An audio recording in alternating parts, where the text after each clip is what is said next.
Cordially. Cordial, yes. And so you get those little messages in the chat that says, oh, you're wrong about this. You know, they don't say it to you, they just send you the nasty little chat messages.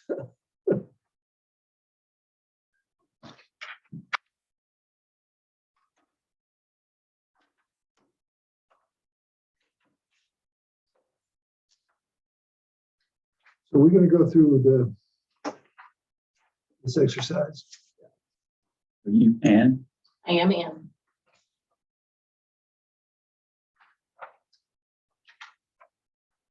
That's a good guess. I read your letter earlier.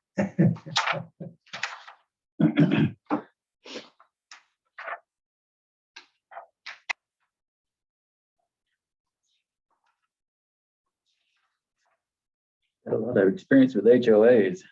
I do. Which dealt with cities just on a different perspective.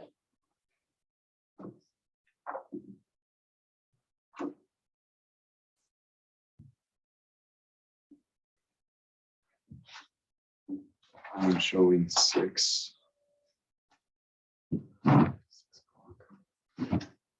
Okay, well, let's call the meeting to order. Thank you, Ben. Good evening, folks. Let's get started. Ben, do you want to go through the public comment expectations? I sure can. We are doing this in person and via Zoom, and so if you're call into Zoom, it's *6 to mute and unmute and 9 to raise your hand. We don't currently have any call-in members. We do have public attendees. Bernard Versari, who's a member of your Shoreline Advisory Committee, has been invited to speak there. Okay.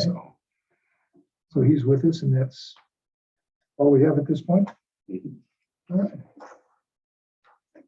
Let's move ahead with our first order of business, which is approval of minutes, and I think we'll handle each of these individually. First are the meeting minutes for December 13th, 2021. Are there any amendments, deletions, additions? Is there a motion to approve the minutes for December 13th, 2021? I move to approve. Thank you, Davey. Is there a second? I'll second that. Thank you, August. Any further discussion? All those in favor say aye. Aye. Opposed, same sign. Motion carries. Next, the minutes for February 14th, 2022.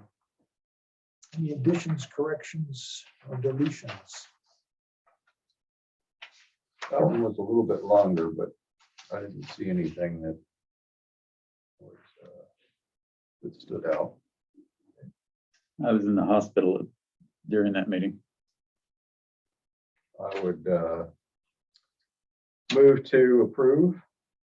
We have a motion to approve the minutes for February 14th, 2022. Is there a second?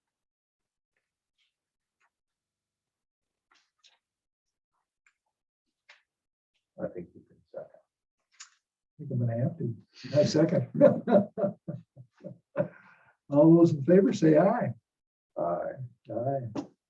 Opposed, same sign. Motion carries. Finally, the minutes from last week, March 7th, 2022. Any corrections, additions, or deletions? Did we ever resolve the Ash Lake thing? Ashes or ash. We're back and forth. I think Yeah, we I don't know if acknowledged, there was anything we could really resolve about it. It depended on which site you were looking at. And I'll cover that again in my presentations. Okay, okay. I move to approve. I'll second. Thank you, Davey. Thank you, August. All those in favor say aye. Aye. Aye. Opposed, same sign. Motion carries. We've approved all the minutes that are outstanding. We now have a public comment period for items not on the agenda. Then do we have any public out there to comment? And Bernard is not raising his hand online. Okay, He is not. all right. Let's go on to new business, planning commission vacancy. We have two candidates.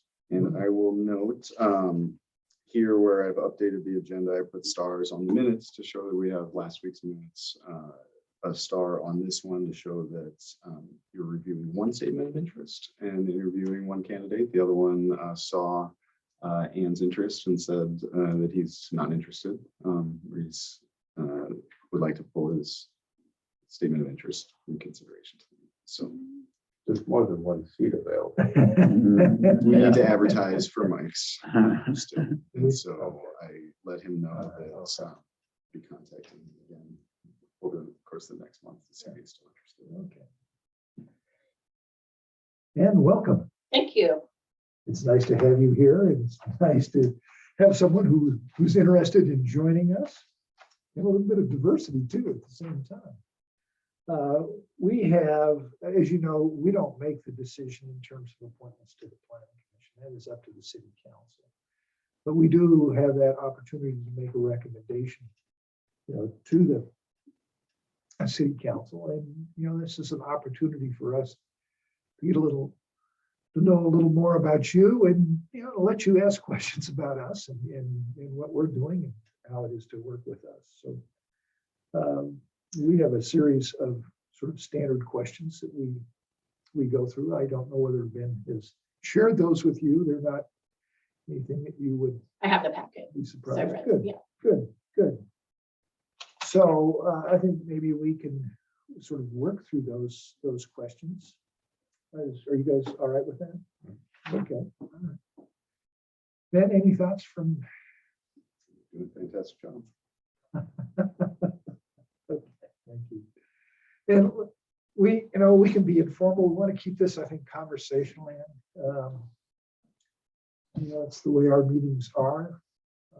Oftentimes when we're dealing with the public, we oftentimes will have those sort of conversations with those folks who are sharing an interest in what we're doing. So I guess the first question is, why do you want to join us here on the planning commission?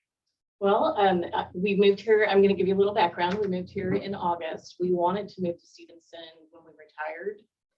COVID opened up an opportunity to work from home, so we didn't have to be near a city. So we were thrilled to find a home here, which seems to be a little bit difficult. We love Stevenson, love everything about Stevenson and the surrounding area. I became kind of interested in the planning commission with dealing with the issues with the planning commission as soon as we went in, and really studied everything that was online. And I just thought it was interesting. As Mr. Ray said, I have a ton of HOA experience. That's usually what I've done. And I've been on boards for 30 years, basically to try to make the area that we lived in as good as it could be, with all of the rules, regulations, city regulations, all of that. And that's kind of what I'm looking at with the planning commission. I've always given back to our community. I've volunteered for lots of things, but not something like this. It truly piques my interest. Stevenson is growing. It's a very unique area because of the forests, the river, and the city. And then you have the residents and the businesses. And I'm very interested. I would like to help guide, is the way I look at the planning commission. It's helping to guide the city. And it's just something that I'm very interested in. You noted in here that one of your interests is economic development and tourism, sort of industry tourism. Why does that pique your interest? It piqued my interest after sitting at Clark and Louise this summer, and a riverboat came in. And it was really interesting. A lot of people came to Clark and Louise to eat lunch. I was eating with my granddaughter, and to watch the people where they went. They were going to spend money for the most part. And it was interesting to watch where they went. There's a lot of opportunities for Stevenson, I think, to have a little bit better economic development going forward, whether it's businesses or different ideas, if that makes sense. Mm-hmm. So as things came up in the planning commission, I'd be really interested in that. Okay, All right. Will you be able to devote sufficient time to your duties as a planning commissioner? Hey, in your conversations with Ben, has he talked to you about the time demands? I mean, we're generally each spending 50, 60 hours a month. I haven't given her the big package. Part of the responsibility, in my opinion, and you can correct me since you're on the planning commission, is really reading the packets. I mean, the shoreline, I still don't understand half of it. I haven't been to the meetings where y'all discussed it, but really studying. And that's one of the things I liked about being on HOA boards and establishing HOA boards, is you're studying all the guidelines you have to work with to come up with the best process you could or can. And so, yeah, Ben's talked about the once a month meeting, and yeah, definitely having the time to go over the packets. I don't know if they're always that large, right? Not a No, lot. no. But yeah, I'm retired. My husband's still working. I'm retired, so I do have the time. Ben normally shoots them out on Friday and I'll read them over the weekend. Yeah, perfect. Yeah. Honestly, thoughts?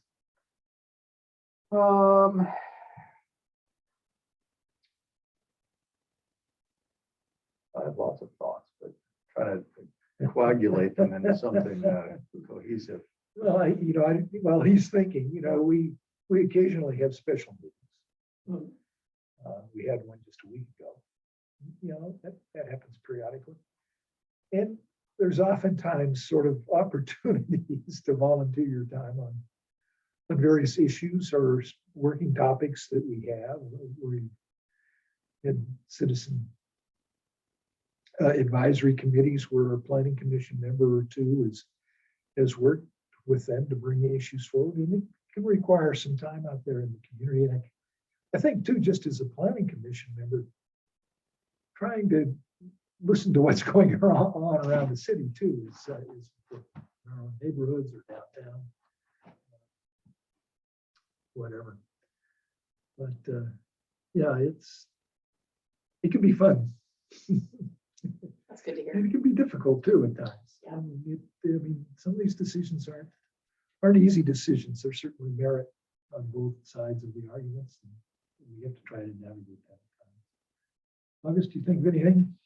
Throw out there. You had parks and recreation and open space.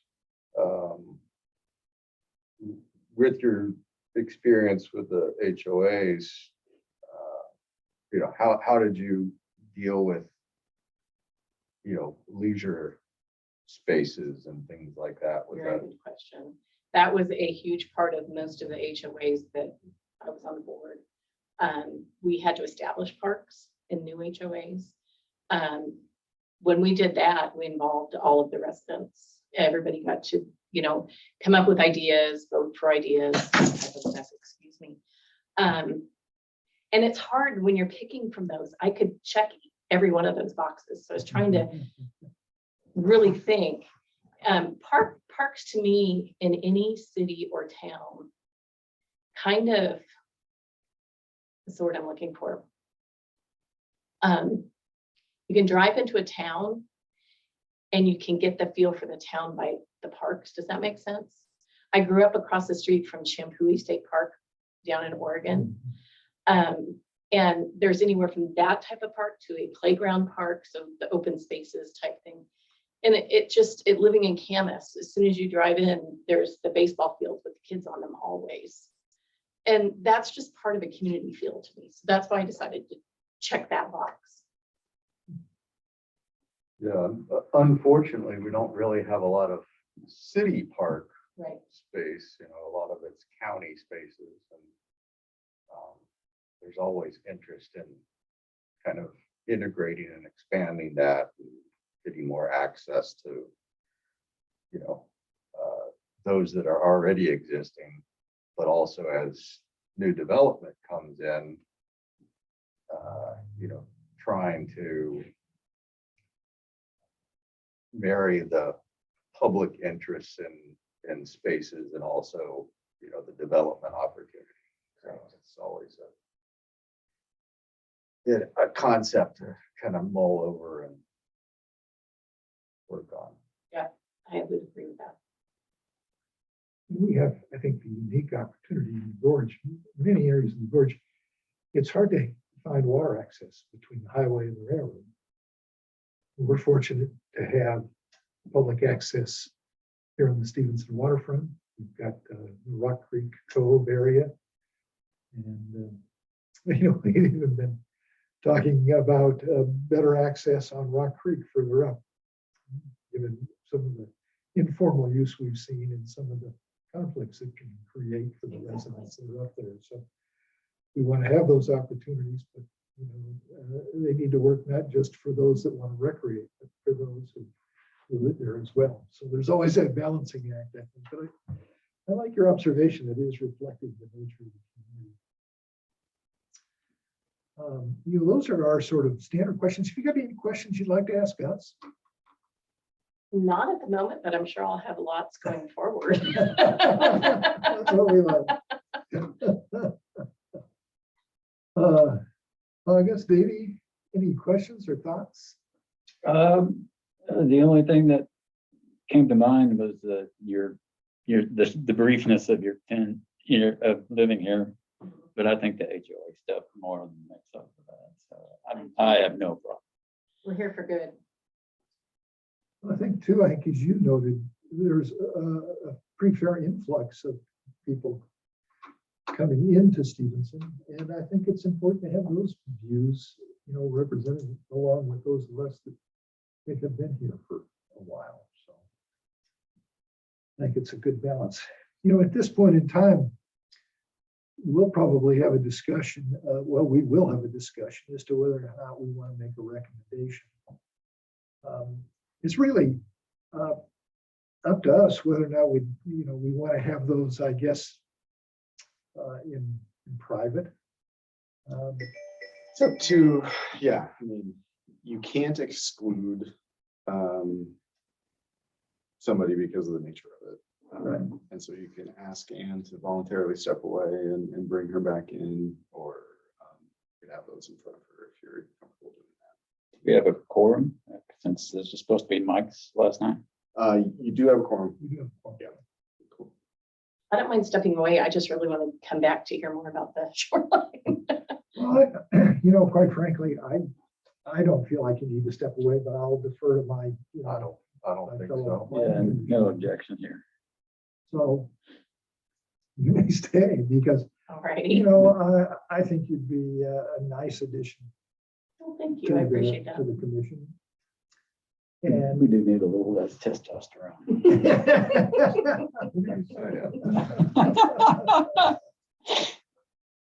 and bringing a perspective that would be useful for us, a different perspective, some diversity of perspective. So, honest, do anything? That's another zone. We've got R2, R1, R3, and this would be SR. So, Oh, nice. Good coverage. Yeah, I always, try to create a not necessarily a balance, but a difference in ways that people approach a topic. At one point in time, there was an opportunity to have a third contractor on the board. And I chose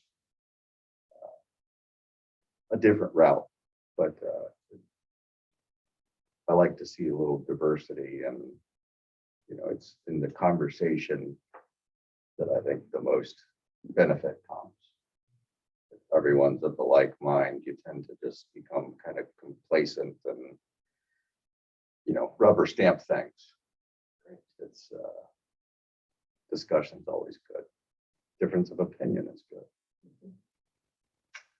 It's a learning experience is what it is. I think It we is, learn a yeah. lot from each of us. And you have to be open to that. Yeah. We really do. Maybe any additional thoughts? Mhm. We ready for a motion? I move to adopt. You're gonna Move adopt her. to, recommend. Well, that's not what I came. for. I mean, on one condition, I mean, she called me Mr. Ray, and I was like, not that. You know, and, The Southern thing. trust me, I don't know if you picked up on the accent yet, but yeah. No, my students typically are the only ones that have called me Mr. Ray, but you can call me Davey. All right. I will second her appointment. Recommendation. Recommendation for appointment to the board. Thank you. Any further discussion? All those in favor? Aye. Aye. Can't run away now. Awesome. Thank you. So we'll Well, thank forward- you for being in. We'll forward the recommendation to the planning, or to the city council on Thursday, where they're likely to make the appointment. You'll be welcome to come to that meeting. It's generally not expected that you would be there. And we'll get you a plaque and a seat at the table next month already. We hope to advertise for the Mike's vacant position too. And so we'll see if we have another candidate to interview or candidates to interview at that time. It's good timing for you all because we are finishing up big projects. And with 2 new commissioners, 3, because we haven't really done much visioning and goal setting since you came on, Davey, to say, what are the planning commission's priorities? What are we gonna do? So really right away, be able to put your viewpoints out there. I wrote down, we're here for good, because I like that double entendre there. So the planning commission is here for good. What part of the sun? Or the South Texas. I married Mr. Texas Barbecue. Oh, we'll get along thanks. That sounds like it'll be good for the planning commission. I like that. I'm a Floridian, so it's a little bit further over on the other side, but Still the South, yeah, not South Florida. I'm from North Florida. the prettier. Yes, not the beaches and the theme parks and Yes. such, yes. I don't know where I'm from. I guess I'm from here. Where were you born? Where was I born? Yeah. I was born in Boston, actually, Then you're from- Cambridge, then- Massachusetts. Then you're from Massachusetts. That's where I was originally from, but my, That's where you will always be Yeah, from. That's that's how it right. works. but my folks, my grandparents homesteaded.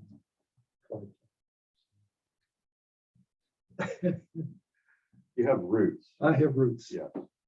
Yeah. Okay, then. Let's see what we can do with this shoreline master program. Okay, the meat of your packet is the SMP, but I don't think it's going to be the meat of your time tonight. You all went over last Monday the list of 33 recommended changes. You tentatively agreed to accept all those recommendations with the exception of half of one that would have resulted in a typo. That was number 20. You held off on accepting a recommendation from the Shoreline Advisory Committee and the Shoreline Advisory Committee from making a recommendation until the public comment period ended at 5 p.m. today. It ended at 5 p.m. today. You've got a summary of the comments that we received. You had a draft of that as of Friday. As of Friday, you only had one written comment. That was from Mary Rapar, Shoreline Advisory Committee member. That's where the Ash versus Ashes Lake came up. Summary of the city's response to that. City staff reviewed the comments. It's not related to any of these recommended or required changes. And so making that change would involve another review through Department of Ecology, which we can go through if you want to.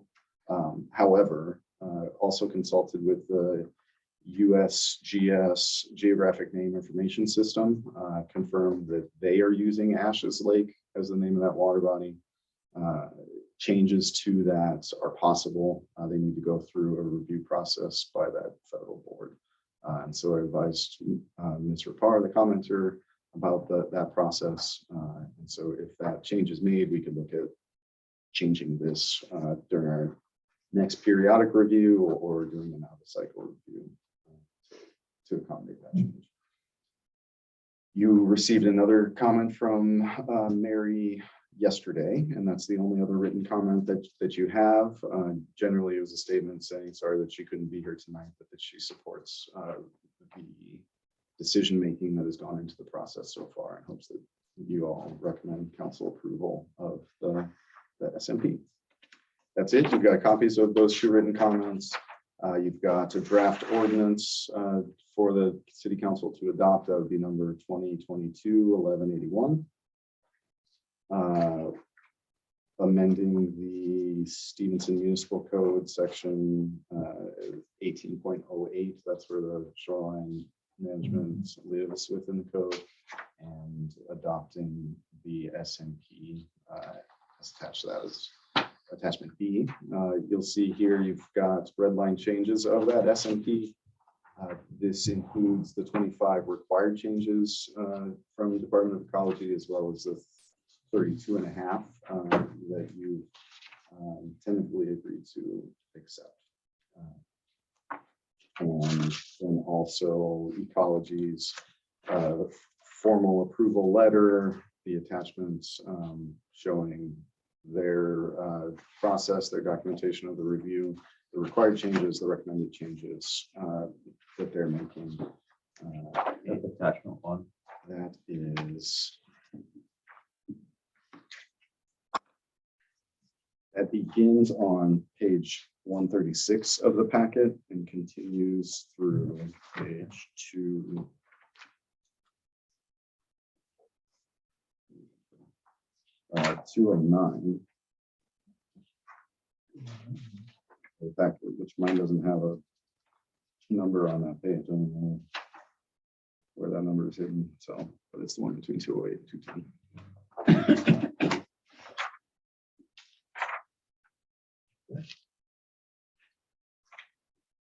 You say Bernard's on the line? Bernard is on the line. I indicated in the staff report that I would highlight in black any of those recommended changes that we got public written comments on. We received no comments on any of those changes, so none of those are highlighted in black. Bernard is raising his hand and can unmute himself to speak at any time. Please, Bernard, join us.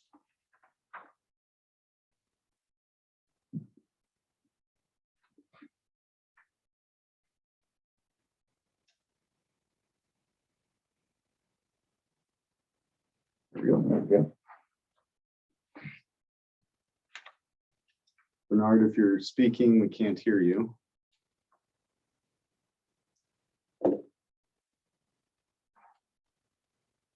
If you wanted to call in to City Hall, I can make that happen, I think.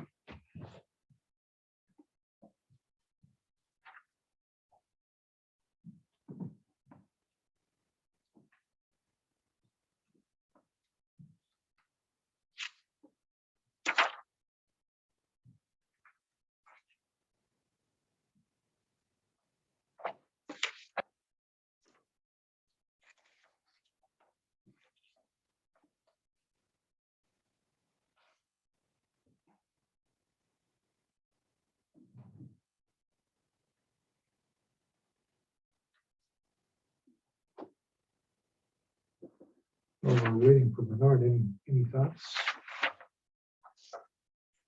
I was trying to find the color key to the map that is on in the ecology packet. I'm guessing 130 is, it's not numbered, but Okay. it's on the backside of 129. So my guess would be, or page 90, depends on which number you want to use.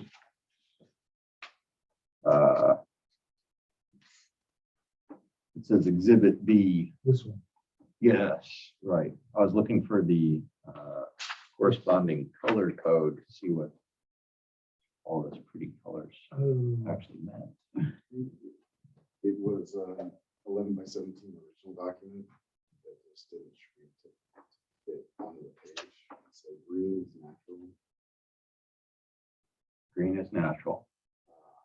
yellow is shoreline residential.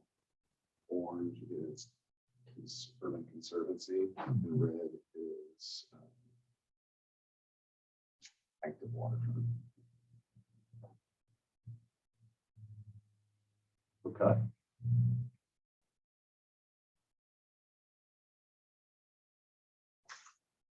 And none of that changed from the last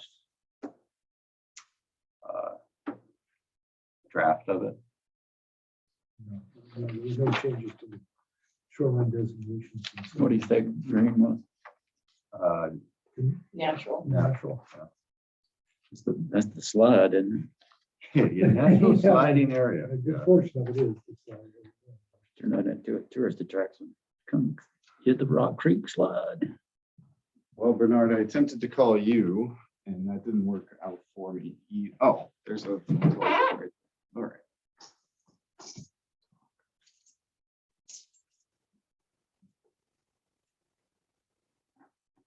Hello? Hello? There it is. Hello? Yeah.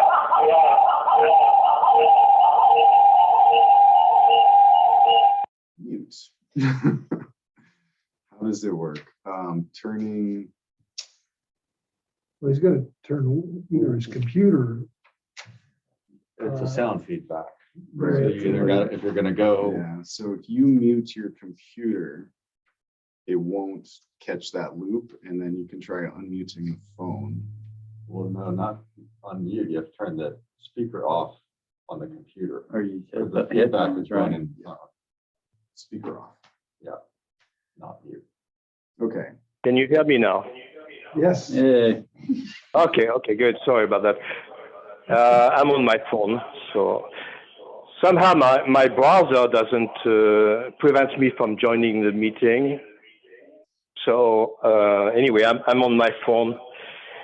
No, I just wanted to say that I did attend the meeting last Monday, and as a member of the Shoreline Advisory Committee, I support the 33 changes that are recommended. And since there is no new information since that meeting, I support the approval. Thank you, Bernard, and thanks for all your hard work on this. You're welcome. My pleasure.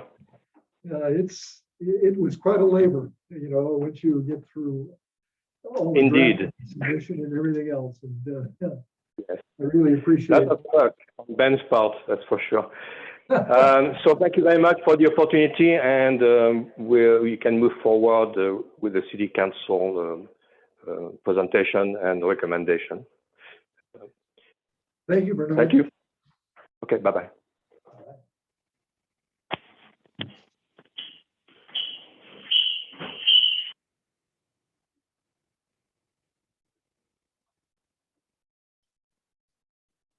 So you didn't need a formal vote from the Shoreline Advisory Committee, and that's good, because there would not be one second. So our motion is basically a recommendation to the city council to approve this draft ordinance that would adopt the shoreline master plan with the required ecology revisions and the suggested or recommended revisions, with the exception of the one that we only adopted in part in order to avoid basically a misprint or typo, basically. So with that, after the discussion we had last week and not having any further public comment, what discussion do we want to have tonight? Where are we ready for motion? I don't have any issues. no, not here. I guess then I would go forward a motion to adopt or send our recommendation for adoption with the suggested changes and the changes that we initiated to the city council. Is there a second? Sure, second. Thank you, Davey. Any further discussion? All those in favor say aye. Motion carries. And again, congratulations, Ben. I know that you and everybody else who's been involved in this, and I was sort of in and out on it periodically. It is quite a labor. I think it really shows how much people value. It wasn't until last week that I really saw the daylight that's beyond the shoreline master program. And the mandatory We've been working on it so update long, is- So, yeah. You've got some time before you have to go back and review it, right? Yeah, 8 years. Now you have a feather to put in your cap. So. Yeah. Good, good. All right, well, what we didn't do last week, we were introduced to the need to look at the comp plan amendment request from the city with regard to capital facilities. And we decided that we would start looking at those recommendations for the comp plan at this meeting.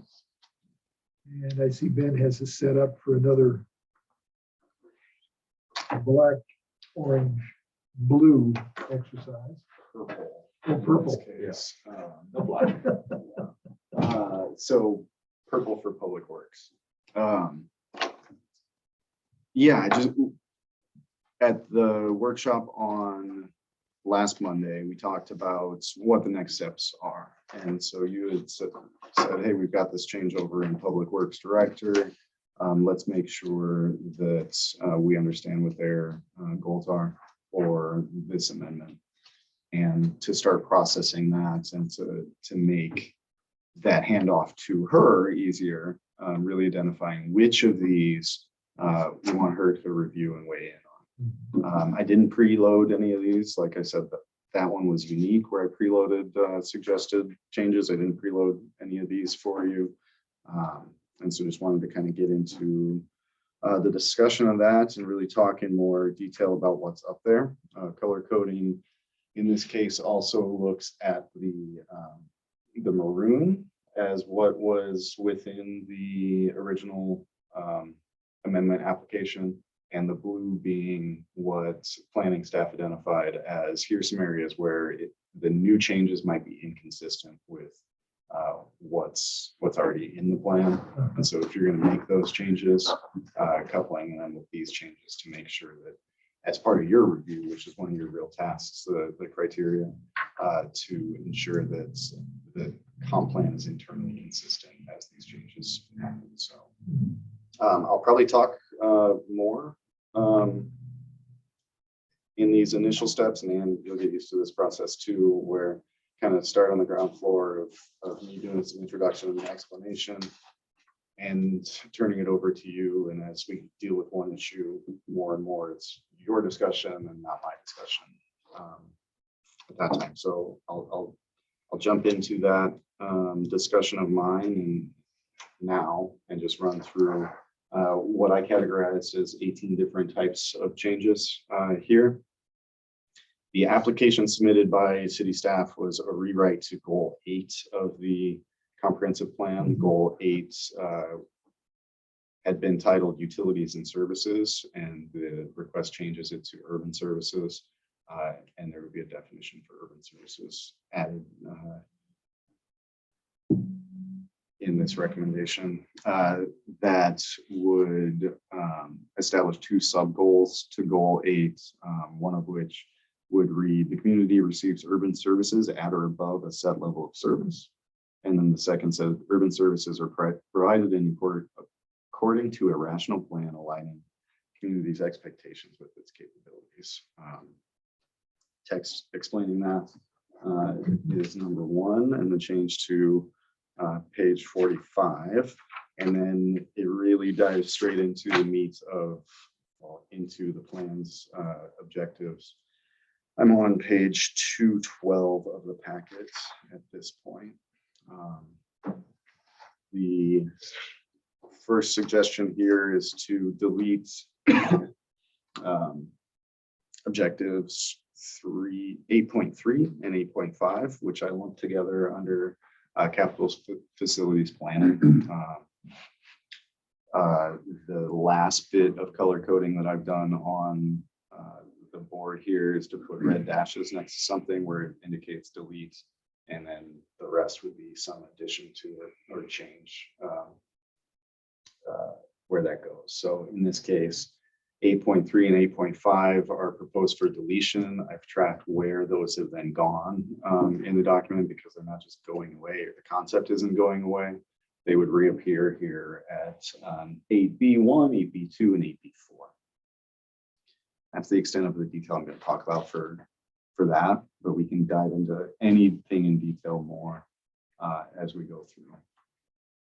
I guess I'd kind of ask for you guys, like, if you want to stop and do more detailed look on each one, or how to proceed from here. Any preference? Do you want to explore each of these in more detail as we go through? Or wait till the end and circle back to certain ones? Yeah, unless something comes up in the discussion that we want to kind of delve into, but I mean, I don't have anything preemptively that I want to jump on. So then this is 8.3 and 8.5, right? Mhm.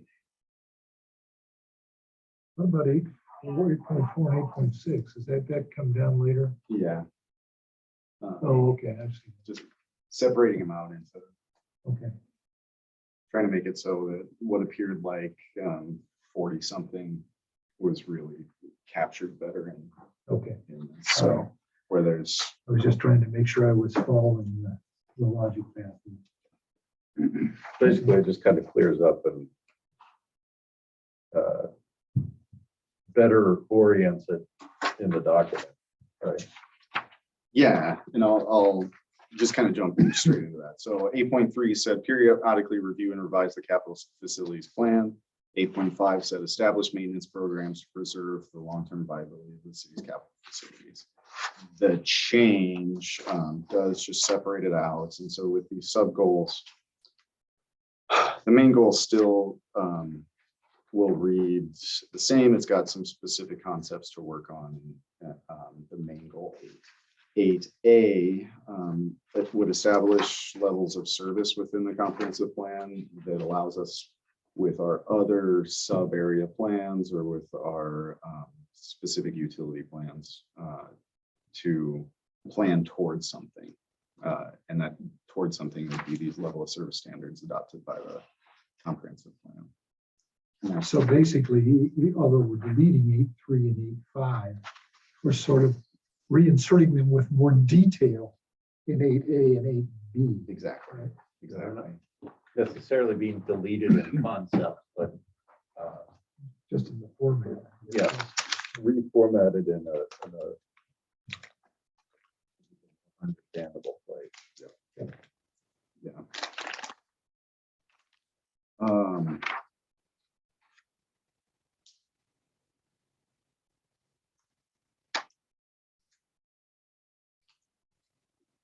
8.4 then in a similar way, it talks, the current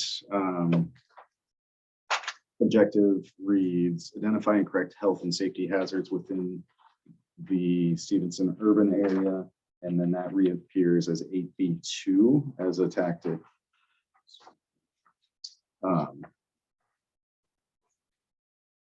As a tactic, same text.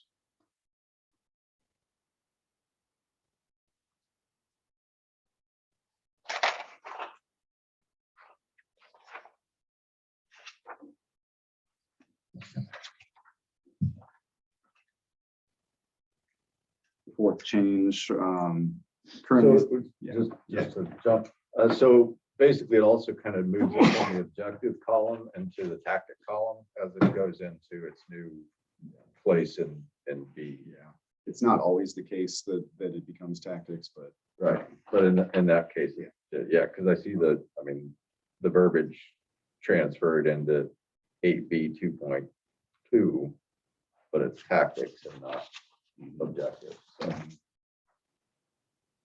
I get it.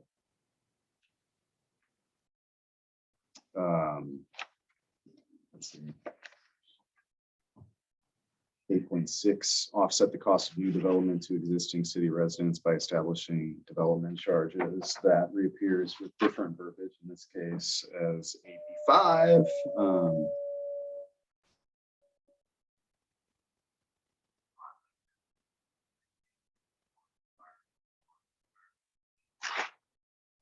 Sorry, offset impacts of new developments to existing city residents by establishing typo systems, development charges, and fee and programs. Mhm.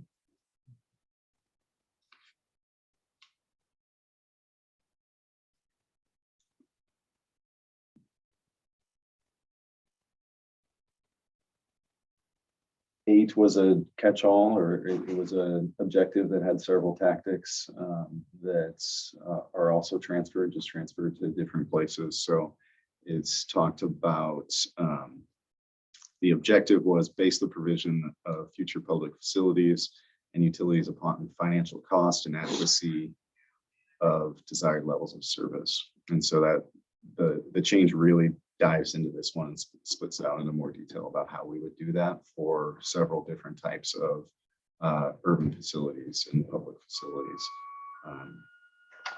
Capital facilities through this. So consider providing an advance of need that is transferred to below as one tactic. Coordinate urban development with private utility agencies is also transferred below. Continue providing water and sewer is left out in verbiage, but in specific verbiage, but it's dealt with when we talk about the level of service for those utilities.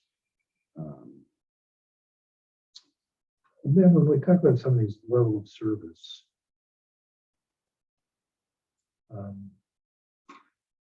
in some cases, for fire, basically it cites the Uniform Fire Code. So we know where that sin came from. But when I'm looking at, for example, general water services, 2 gallons per minute at 30 PSI. Where does that come from? I guess I'm trying to think of when you have the average citizen looking at this, well, how do they judge? Is that being driven by some professional standard out there, or? Picked up the purple marker as something that might get us on the way and say, hey, that's something for the public works directors to really weigh in on. Yeah. As it was explained to me 2 years ago at this time, that's coming from the state Department of Health. And I presume it's in a WAC, Washington Administrative Code, really the Department of Health's review of our utility system, water utility system, but I don't know the answer. I don't know the answer to that. So I'll note too, as we talk about those specific ones, the staff application here had these things in blue. Some of these, is it all of them? The specific level of service standard proposed, where they put those in bold. They said, we want public input on this. We want planning commission input on these things, what we should plan to, what level of service we want. And so there's still the opportunity for that. Some of those explanations may be that it's all covered under the Washington Administrative Code for public Class A water systems. I'm just trying to think of how do we get folks to say, well, is this adequate normal? Is it a minimum standard? Is it adequate? I know that when I was working with Carl on water pressure, and we were looking at some of the standard household standards, it was 50 to 55 PSI as the desirable level. And that was just what we saw in just various online searches. And so I looked at this and I thought, well, now we're saying 30 PSI.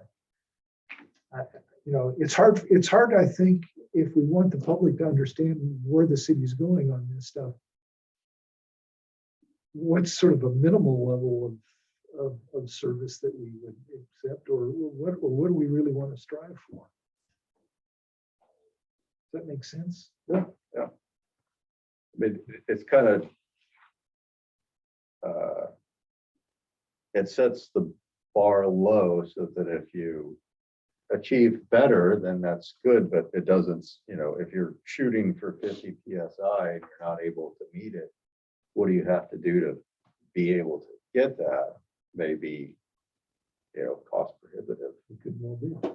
So I think maybe that's the conservative side of those numbers.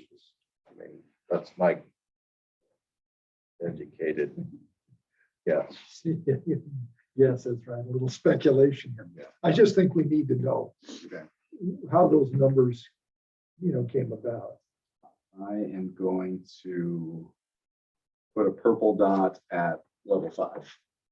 Get us Yeah. kicked off to say, hey, we're doing something here and we need input.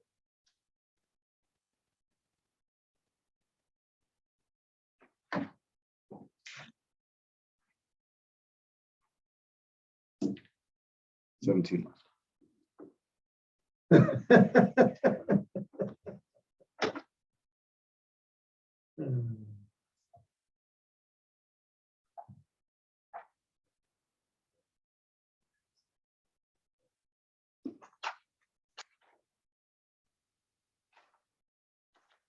For those of you who were on it the last time too, we had a special workshop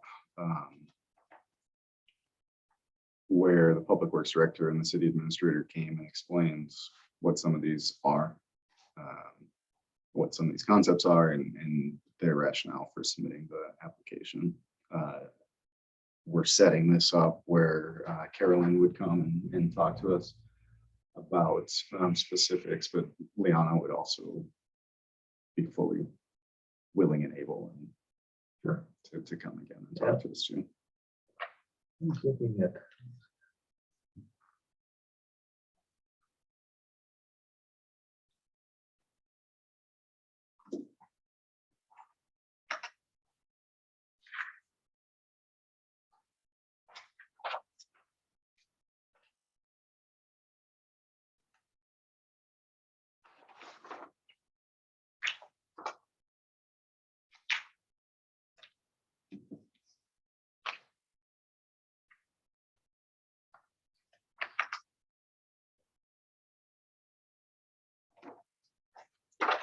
We talked about concurrency at the time of development for urban services necessary to support development. That's 8B5-1. We talk about concurrency of services when we're doing major projects. Well, I guess what I'm going back to is when the city tears up the street to put in a new water line, are we also doing the electrical utilities at the same time, or the sewer improvements at the same time? Or are we doing all of that and after we've just paved the street? The intent of this is to enshrine that as the mentality that we're planning in advance. One of the city council members call it the well duh plan. Of course, you do what's under the road first, except well duh wasn't happening. And they Liana, it's one of her major efforts is to do this capital facility so that we don't end up tearing up a street 2 years later when we realize we should have done a water line that was under the street before the big street project.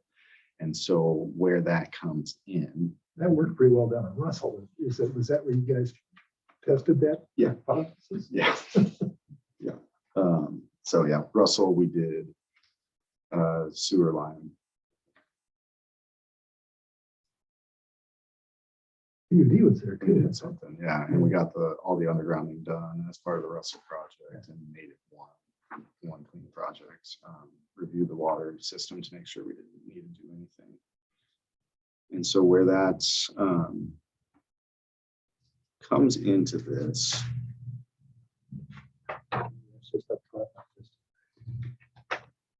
is in the text of goal 8B, urban services are provided according to a rational plan. And then more specifically,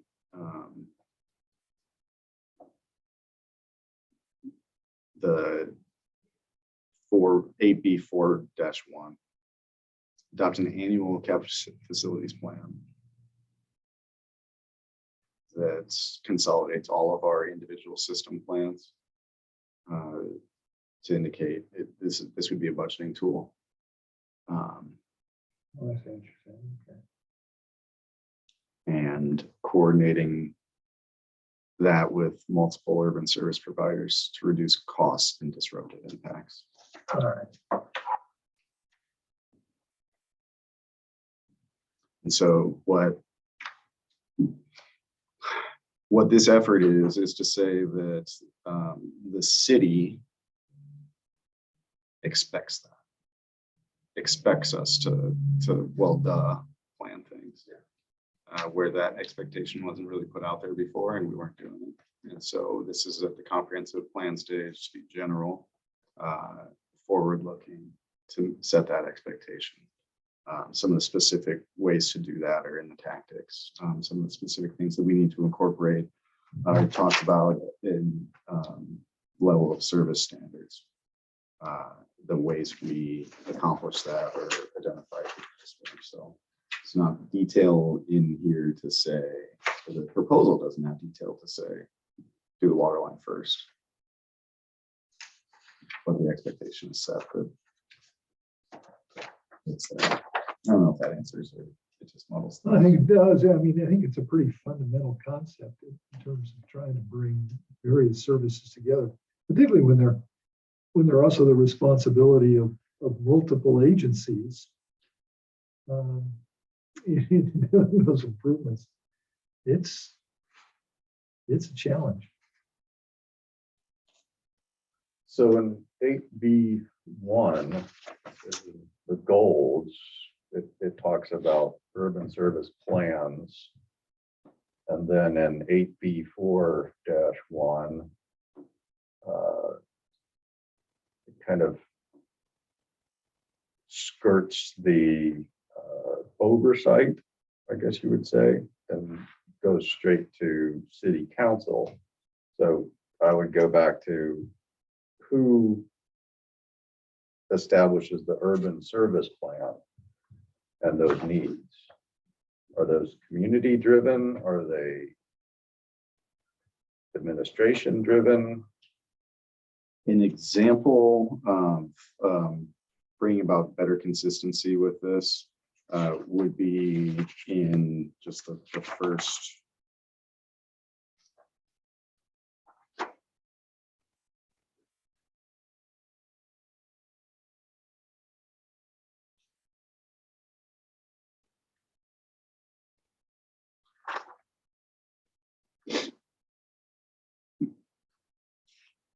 Okay, an example of that, I'm going to refer to page 223 of the overall packet, the gray box,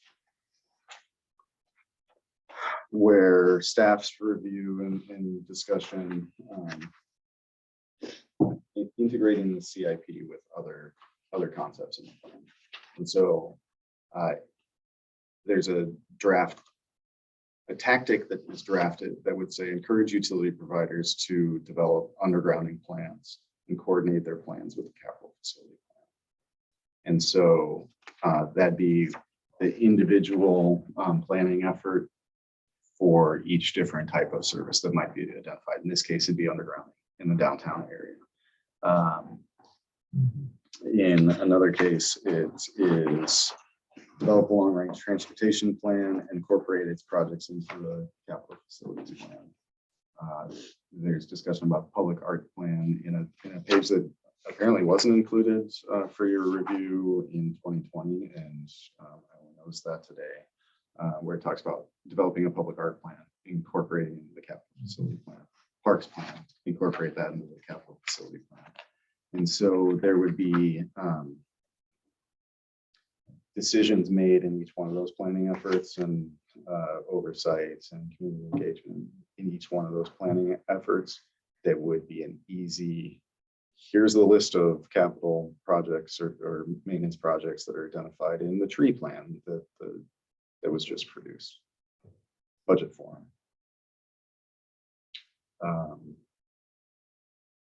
That's the concept estimate. I hear you saying maybe having subcommittee. Well, I'm just reading it. It says adopt an annual capital facilities plan consistent with the comprehensive plan and incorporating the improvements identified in individual urban service plans. So going back to 8B1, where it talks about individual urban service plans, what I was trying to get to is where is the direction to create that plan? Because then it basically what 8B4 says is that such plans may be adopted, amended without being considered as an amendment to the comprehensive plan following a public hearing before the city council. So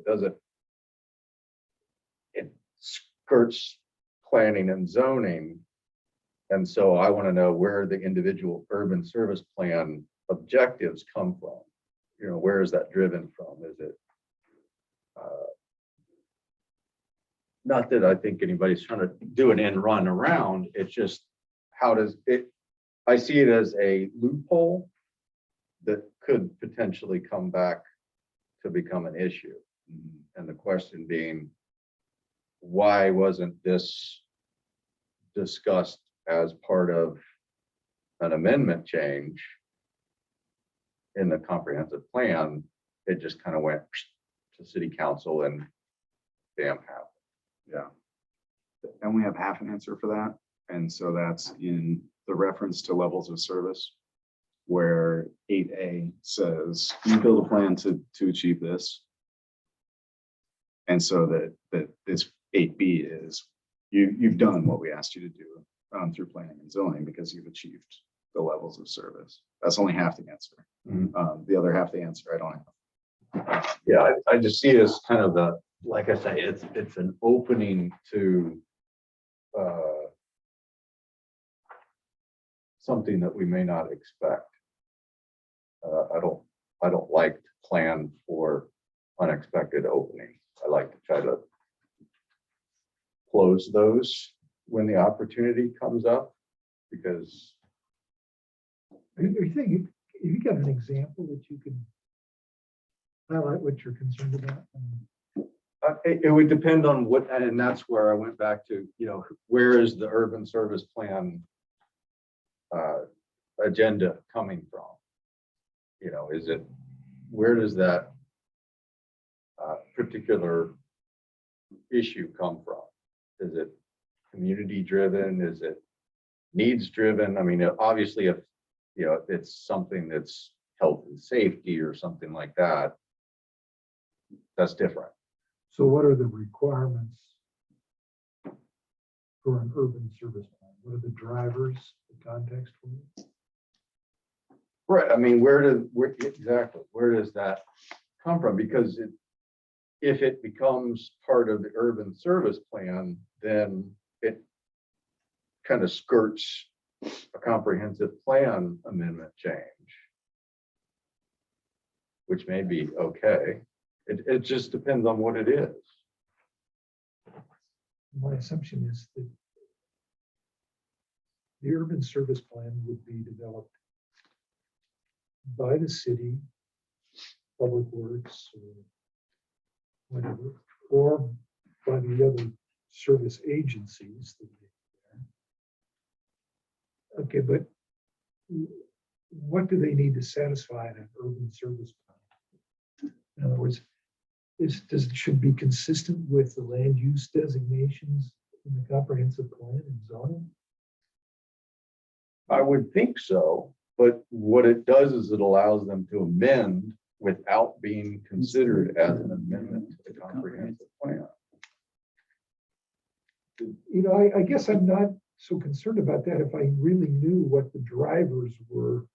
for the urban And that's what I service. was asking, because it specifically referred back to urban service plan. Where does that plan come from? How does it get created? Who are the agents that are involved? Mhm.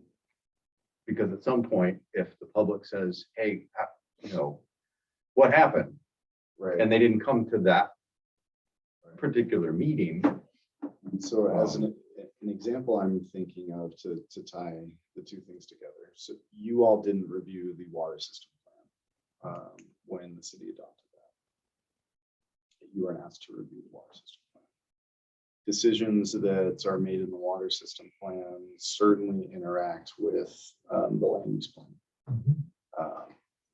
In the examples that I'm coming up with in my head, it'd be a failure to plan for a reservoir at a certain elevation that would allow for the density of development that you're envisioning.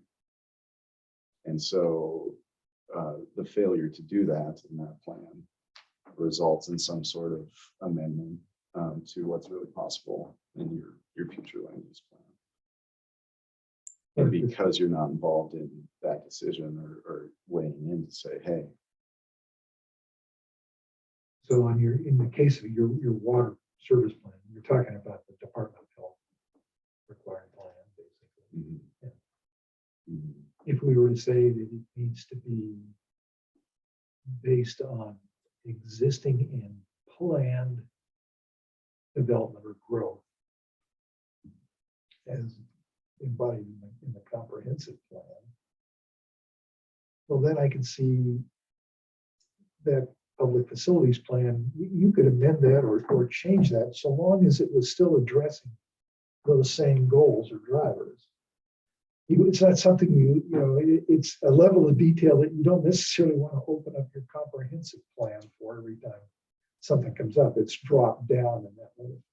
But that sort of leads back to the question is, what are the requirements that an urban service plan must meet in terms of consistency with the comprehensive plan or zoning?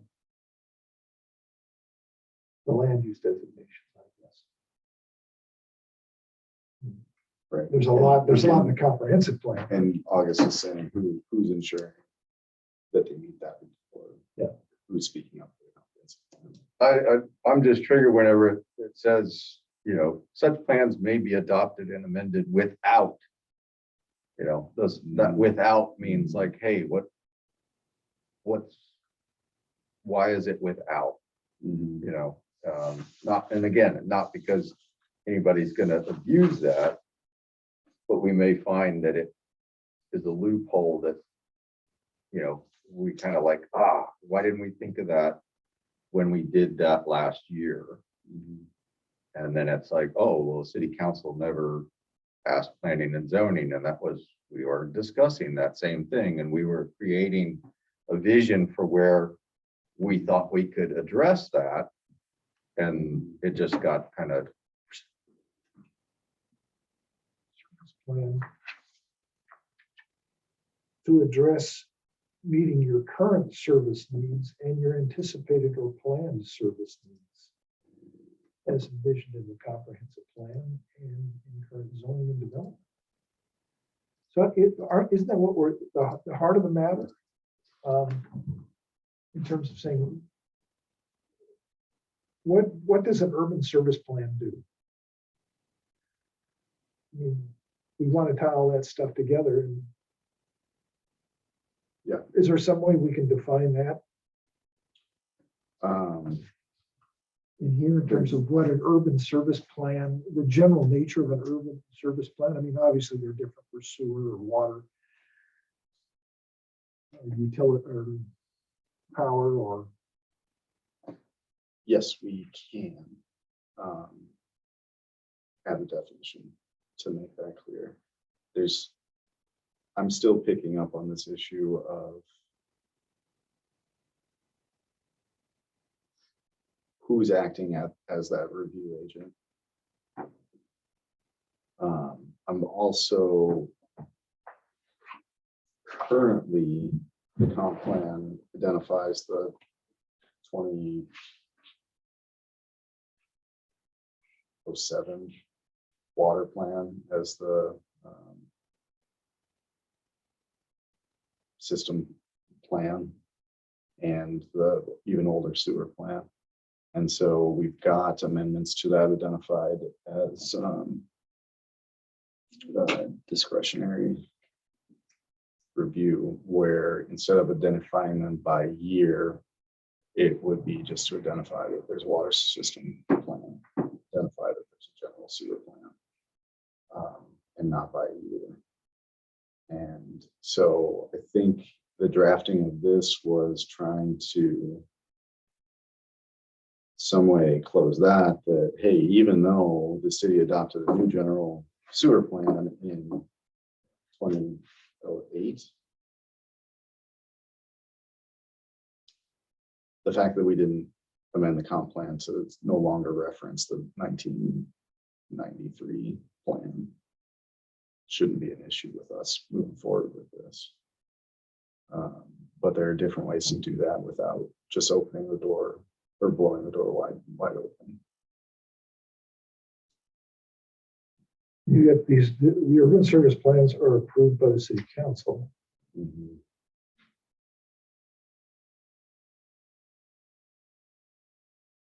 You could have a recommendation from the planning commission on an urban service plan. Simply to say, did the development of that plan adequately address the comprehensive plan land use designations of zoning? Is it consistent with the Yeah, comp is plan? it consistent? And so, yeah, I mean, a simple amendment to something like this would be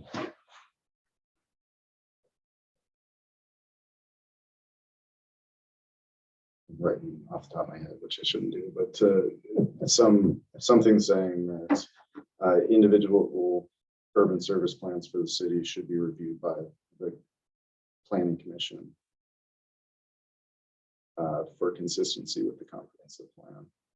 And then maybe a caveat, provided that review have or consistency is given, shouldn't be considered, or an amendment shouldn't be necessary until some later cleanup. Yeah, I think the only time, if you go through a broader comprehensive plan update where you're changing land use designations, that's likely to ripple through all your urban service plans.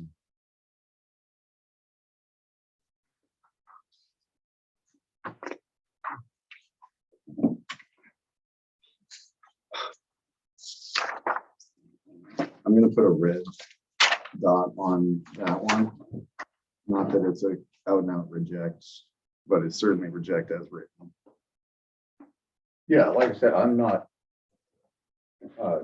directing fault. I'm just saying, hey, this is something that we may want to look at before it gets away from us. Yeah, I think the concept is sound in terms of having urban service plans. I think we're just looking for a little better context. Right. And Well, it just seemed vague as to it's,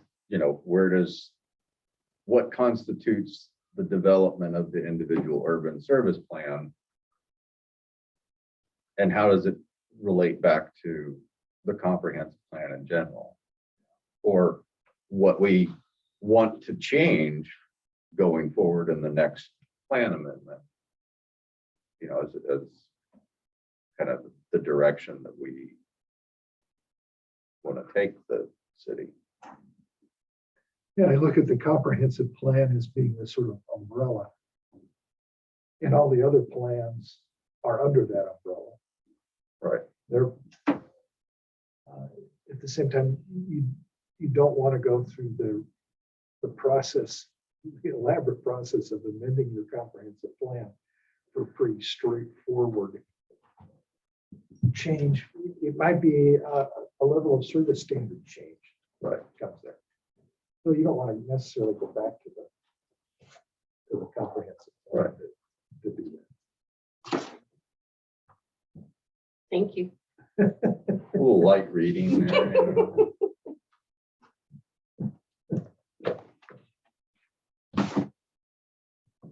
Well, we didn't eliminate anything, we ended up adding something. Yeah.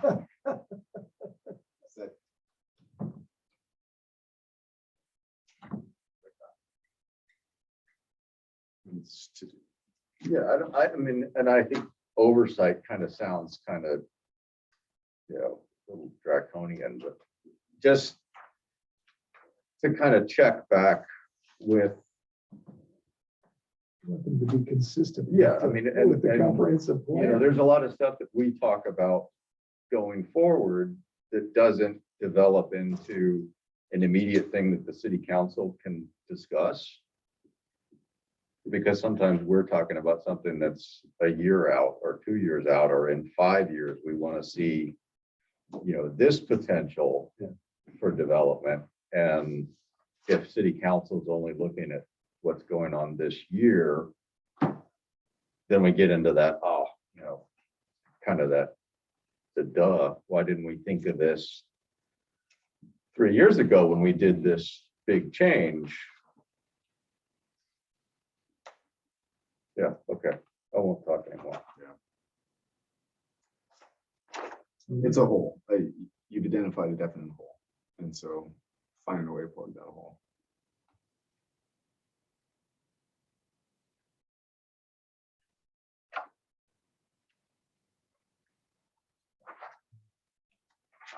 Trying to see if we can put some colored dots up there to sort of suggest where we're going.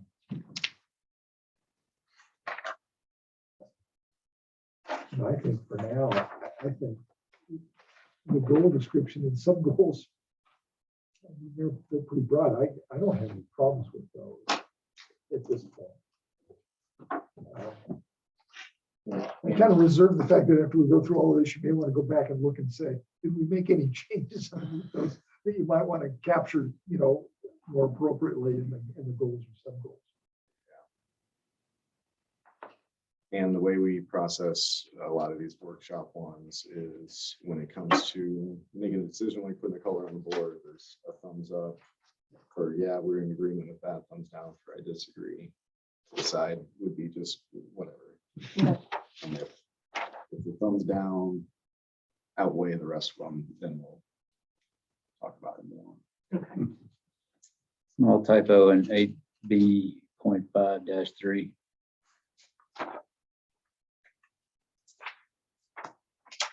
I'm assuming the systems.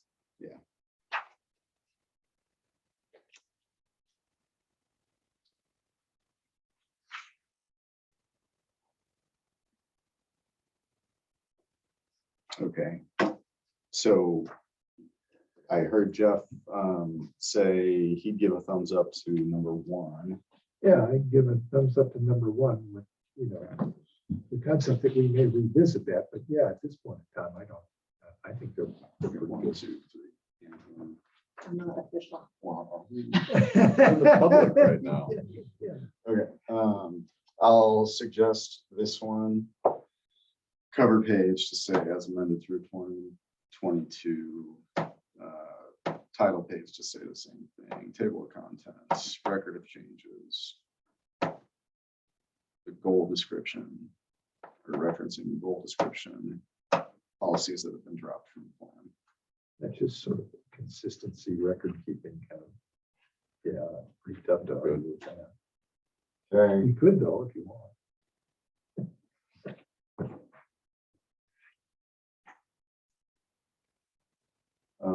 This one, I would, when we put this together, we envision updating those maps where there's a reference to the sewer system map as of 2013. Well, hey, we're updating this related to urban services like sewer system. Let's update the sewer system map. Let's see, that's the redescription of the public involvement effort that went into the amendment. Yeah. A graphic that's in there to help you track how you're progressing toward revision. New acknowledgements page at 3.8 is where it references specific years of urban service plans. The main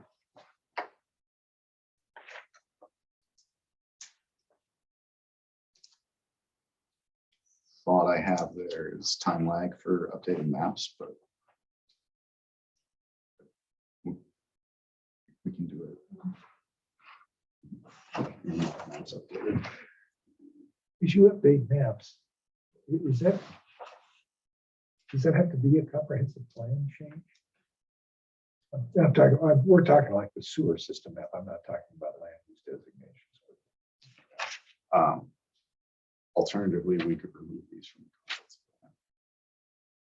What, could you put them in? What I was trying to think of, some reference to what the current map is, and then have, I don't know, maybe an appendice or a reference document that has those current maps. So you don't, again, you're not always getting wrapped around the axle every time you know, maybe for logistic reasons, you change the sewer line route by a block. Right. And why go through all the machinations of a comprehensive plan change for something? It's still objective, it's still performing the same objective. Yeah, we could definitely do that. This would be the case where we might include one of those. These maps can be updated without a formal comprehensive plan amendment. Yeah, and can be found. I mean, just so long as you have that reference so that there's connection, that connection is there. If you're gonna, Didn't we do that for something 2 years ago, as far as some aspect of the city, like defining what the manifold system was or something like that? We didn't want to put it in the document, but just had a reference back to something else. Is when Carl was still here. Yeah, we did. I don't remember what it was, but yeah, we did. Yeah. I think that's kind of the same thing, is that we'd use it as a reference back to, Yeah. you know, this all exists in this place. More recently,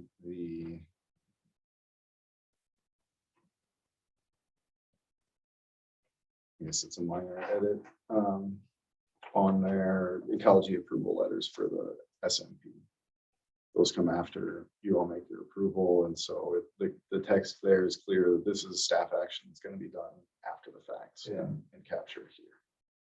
So similar reference to the section where it talks about background maps. This is what we used to consider when we adopted the land use map.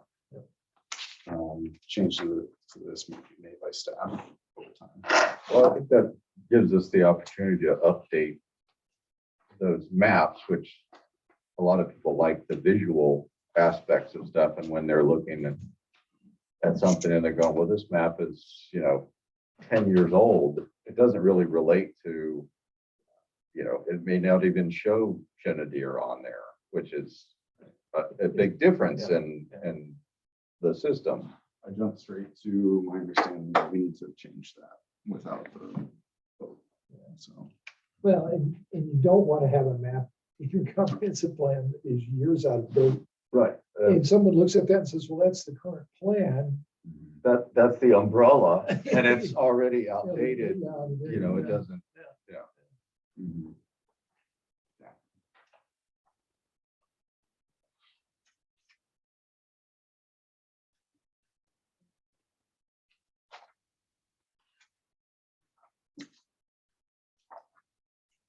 What else can we look up for you?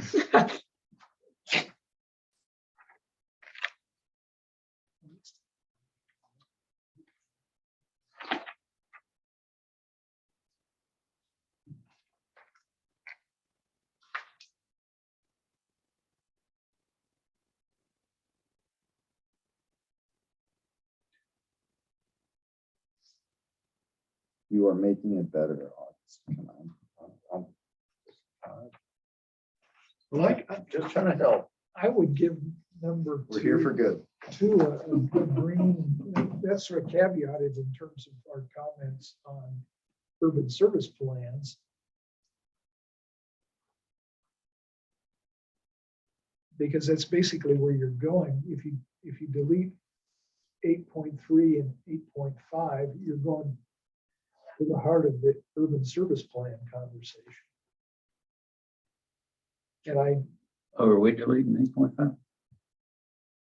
yeah, that's shown on here as being deleted.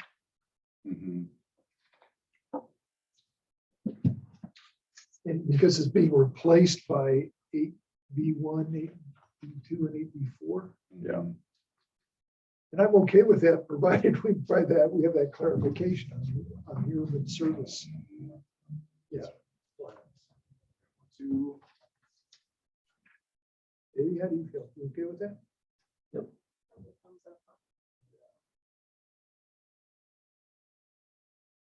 Health and safety hazard. Just gonna do the spot. That goes to 8B. Two. Sorry. There's just a little reflection there. I can. I had to be able to see it too.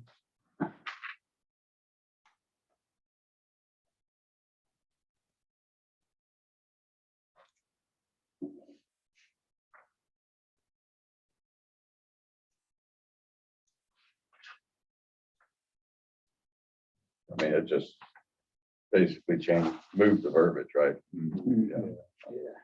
Good with that. Yep.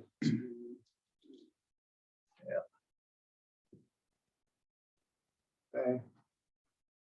Development fees moved and supplemented.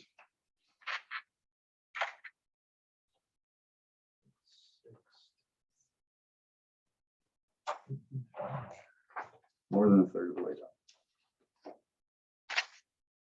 Oh, I kind of like 8B5. quite. Yeah.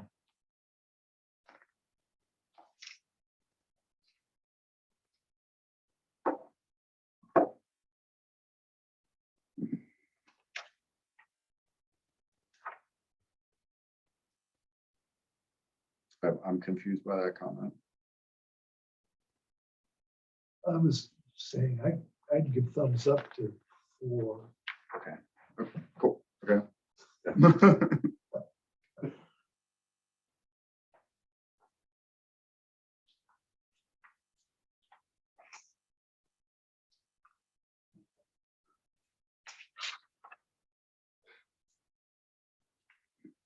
Again, there was a lot in 8.8 to parse through and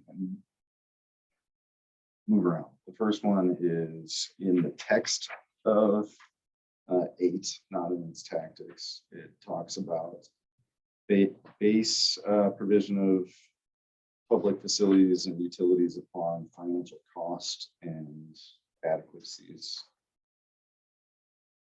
of desired levels of service. So levels of services dealt with next, but cost-based decision-making doesn't really appear in any specific objective or tactic. It appears in the matching need to capability of 8B sub-goal.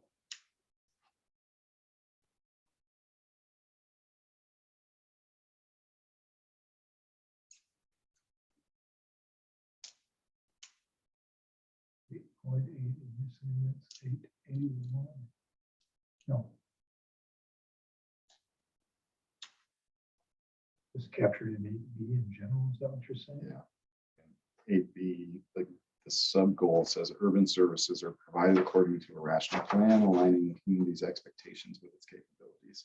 I was surprised in doing this exercise that specific direction, base provision of urban services on cost didn't appear somewhere else. So I might suggest a red for that one. Yeah, I would. You're saying because it doesn't go directly, Yeah, it's still a good consideration and doesn't appear anywhere. in the- yeah. Yeah, I'd give it. Yeah, I'll go with that.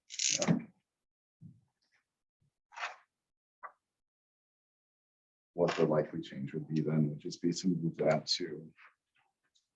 And then you red marker. He's just trying to discourage us. Once we run out of red ink, it's all gonna have to. Right on top up there. I think that's purple though. Yeah, Oh, turns into this color. What that one would likely be would, as a, added in as a tactic for 8B2.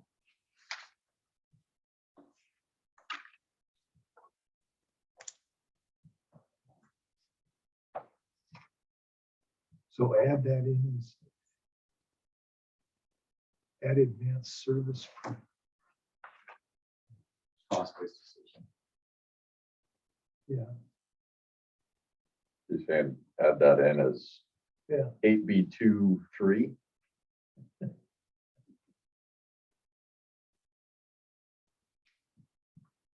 For the you eagle eyes out there, you'll notice that there is no 8 2, 3. B3, which we'll scrape through in future drafts.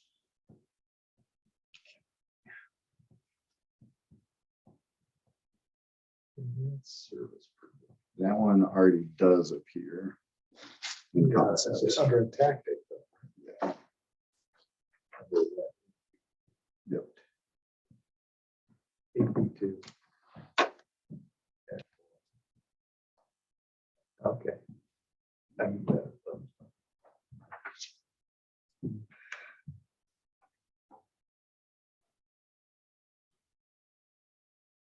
Over halfway. I'll give 8 a thumbs up. Again, that sort of is in the context of our urban service plans, but I think it under the tactics, it does talk about the other agencies, other service providers.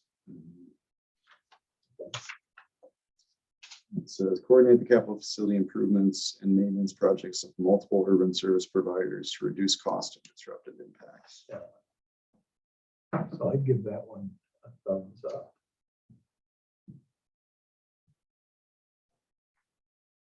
Okay, septic tanks.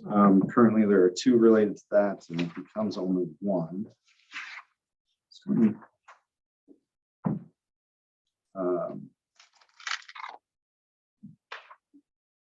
Permit septic tanks only when provision of sewer service is technically infeasible within the planning period. And then 8.10 was a strange one. Consider alternative waste disposal systems for difficult sites and to encourage conservation of water.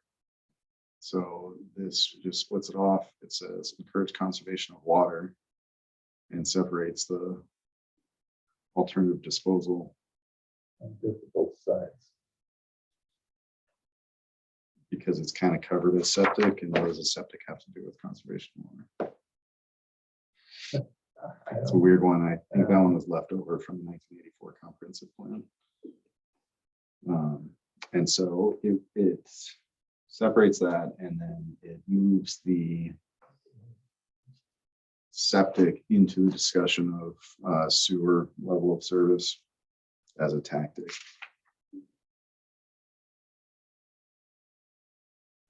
You say it's infeasible within the planning period.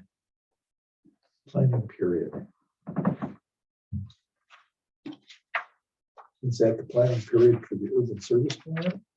Just that day that Ben was working. 2013 through 2032. Maybe.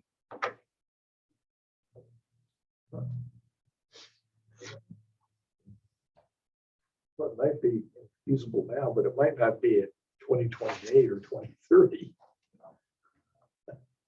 So this would be a big acting on this objective would be a big discussion, community discussion about sewer extensions. Sewer To unserved extensions areas. and preventing development unless there's sewer. Yeah, I'm not ready to buy off on that one. What percentage of residents have sewer versus septics? Just a guesstimate. There's something. My information is old, but it's something like 400 sewer utility connections and 700 water utility connections. Okay. But I think that that's old, and I think that it's closer to. The percentage is less now. So that probably doesn't take any new permits within the last year.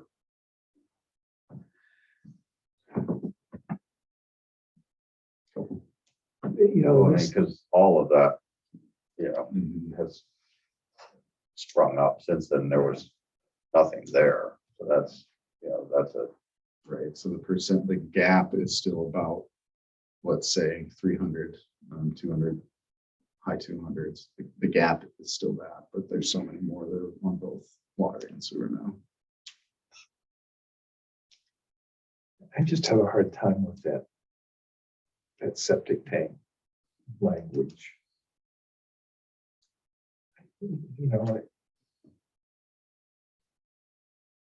What in A4? 8A3, -1 is where it landed. yeah, I mean, it kind of, I mean, I just, I don't know that that doesn't undercut our desire to have a orderly and progressive extension of sewer services as we're seeing residential development in these areas. Say that again. Well, I mean, the septic system only when a provision of the sewer is technically infeasible within the planning period.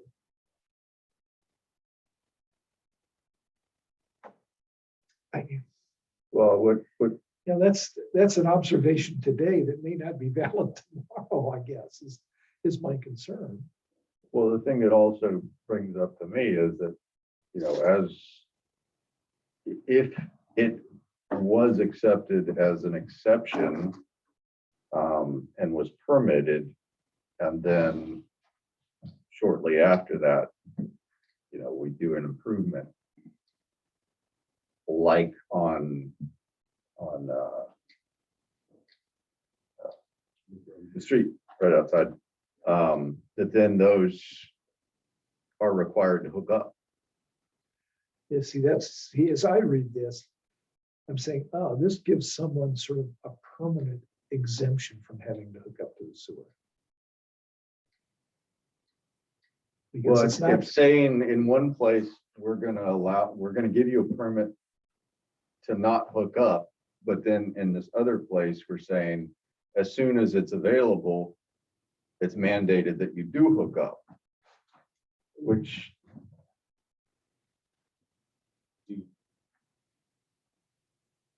I read this, and so I'll see if you guys read it the same way. I read this as saying discourage installation of septic systems. And so we could just say that instead of getting lost in planning period. We could have a general well, statement. that yeah, says we can. I'm discourage. trying to think of how that's going to be understood, but by those that aren't here with us in this conversation. yeah, when I read it, I don't read it as discouraging. I read it as giving an allowance in a situation, which then conflicts with the overall plan of, as soon as this is available, you need to hook up, because, you know, everybody needs to pay in. You have X amount of time to. Right, and you have X amount of time, but then, you know, this is saying it just seems a little bit of a conflict. I would say, you know,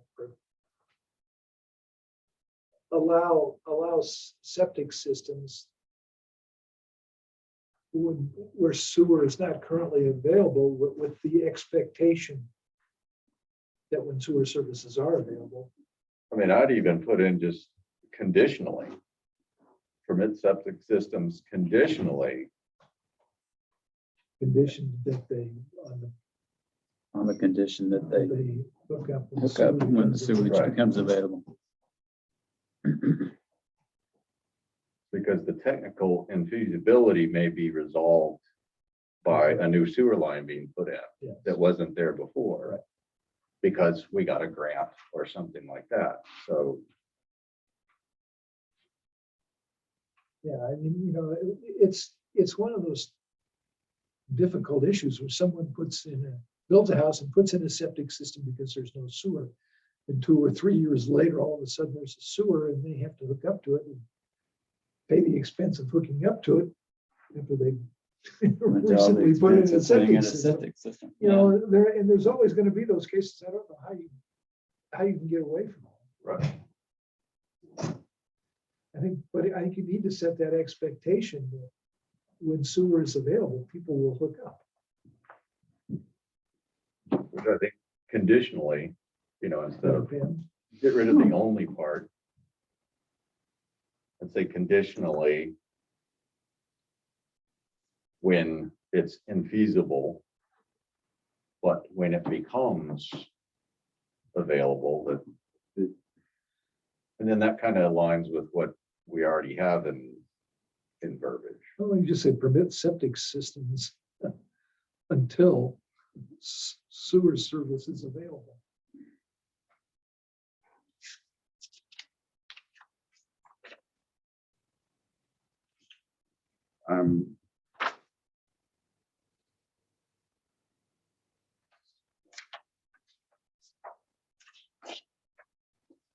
Conversely, I guess you could do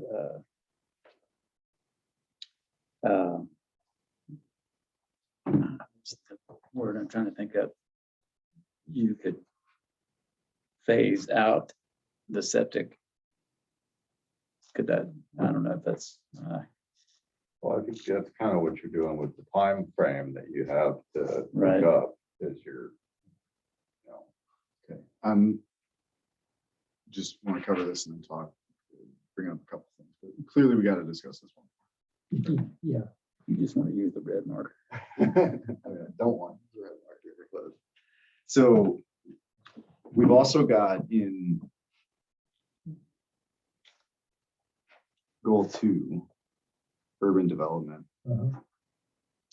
use the type, location, and phasing of public services as a factor to guide urban expansion, and a tactic to that, manage urbanization through the expansion of capital facilities such as sewer and water systems. And so there are many different ways to do this at the policy stage. To say that we're going to manage urban expansion through the sewer system. We're not going to expand it. yeah, maybe that's the way to do it. Or we But it needs clarity, I think, about what approach you want to take, whether it's conditionally and then there's a requirement to connect to it when it comes past your house, regardless of how old the system is. If you want to make a recommendation like that as part of the comprehensive plan, certainly as staff, I'm seeing the ability to interpret this in many different ways. I mean, what is it that we already have that says basically when services become available, you hook up to it? Is that in the comp plan or is that in the ordinances? It's in the ordinances. If you're building within 300 feet of an existing line, you have to connect. Compare that to water, which just says that you have to connect to it or extend or anything. You're not drilling a well in the city anymore. You have to connect to the water system. And so you've never taken that step with the sewer system. The result has been some leapfrog type development, some sprawl, because it's easier to run a water line than it is sewer. And so Pressurized. sewer. Unless it's pumped, does not. And so you have developments that are out there that are just on water. The way of describing it for council, you've got a water system that's this big and a sewer system that's just this big.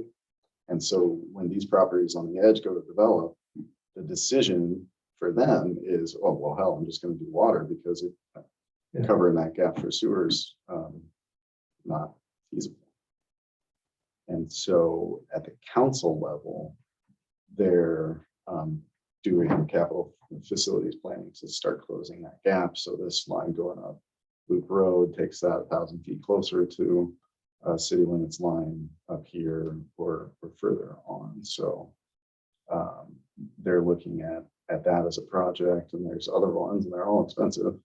We got ourselves into this hole by not coordinating these things, right? And so is that hole acceptable? I think basically we just want to allow septic systems until sewer service is available.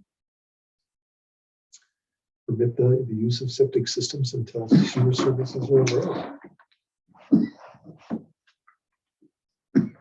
Well, then there has to be, there has to be a connective requirement, in a certain time period. Well, yeah, but I look at that as being more the implementation detail in terms of how you do it. The policy is, yeah, you can, septic systems will be allowed only until sewer services are available. Now, how much of a grace period you give those folks, I think that's a separate issue. Yeah. That's more your implementation. That's not on your. Well, I mean, policy. it's the difference between, a little bit between allow and permit. Permit is like new construction, whereas allow is something that may already exist. So you got to close that gap a little bit. So can I be Yes, you can. an opposing view? Not really, but so let's say I'm in the SR zone. Let's say I have a neighbor who bought 3 acres and they own it. They don't have sewer. Are you saying they can't build a house now with that decision? No, I don't think so. I think you're saying you can build a house, you can have a septic tank, but if sewer comes by, you're Correct. gonna have to hook up. But you were to it. saying no septic at all. If the decision, if the city's goal was to say, Try to get everyone. don't do, to get everyone on sewer, then it's not you can't build, it's that you have to extend the sewer line to build. Okay, so that could get very, very expensive. Okay.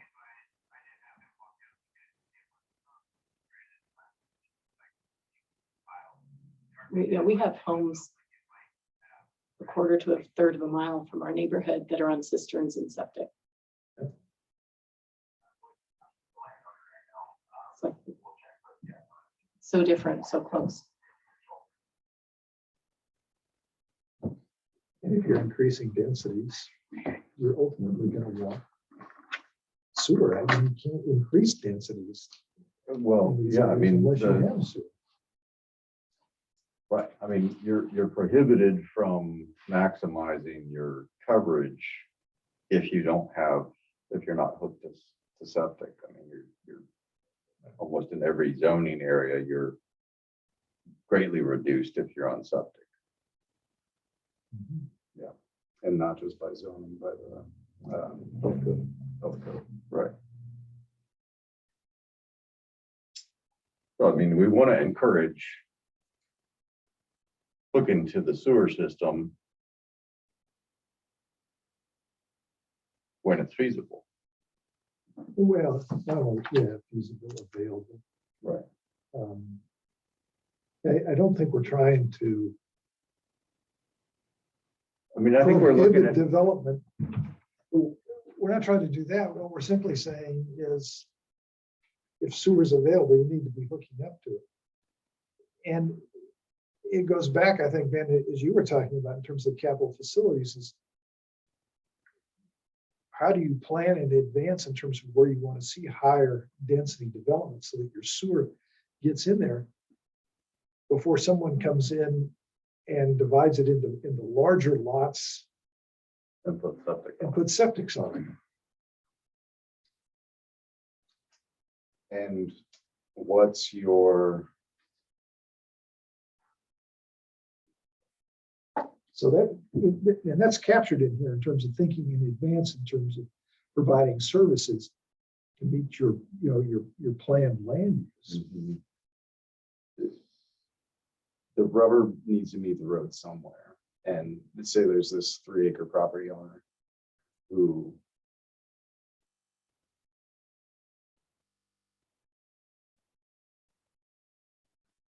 I'm just going down one scenario where this says provision of sewer is technically feasible within the next 10 years. If we have a regulation that says that, then you're putting me across the counter on the front line to say, you have to extend sewer to that. And the person who just wants to build one home, that takes it out of consideration for building one home. And the implication is that, okay, well, look at doing some sort of land division so that you can get the numbers to work out for you, where you can build your home and then sell off these to pay for all the sewer improvements. And I'm telling them that by telling them that they have to connect to sewer, or Public Works Department is telling them that. We're also telling the neighbors to say that, yeah, that 3-acre lot that you like across the road is going to be developed in the future, so don't fall in love. And so, Well, it might be. I don't think this, these are neighborhood change Mhm. decisions that we have. So I mean, I don't think either one of those kind of goes down that path. It's not that we're mandating hooking up to the sewer. I mean, if that 3-acre owner wants to build a single house, then I think conditionally they should be able to put in a septic system. If a development next to them comes in and wants to do 100 units, and they pay for part of the infrastructure to run the sewer by there, now the sewer is available for that one house. Should they hook up or not? I mean, it depends on, you know.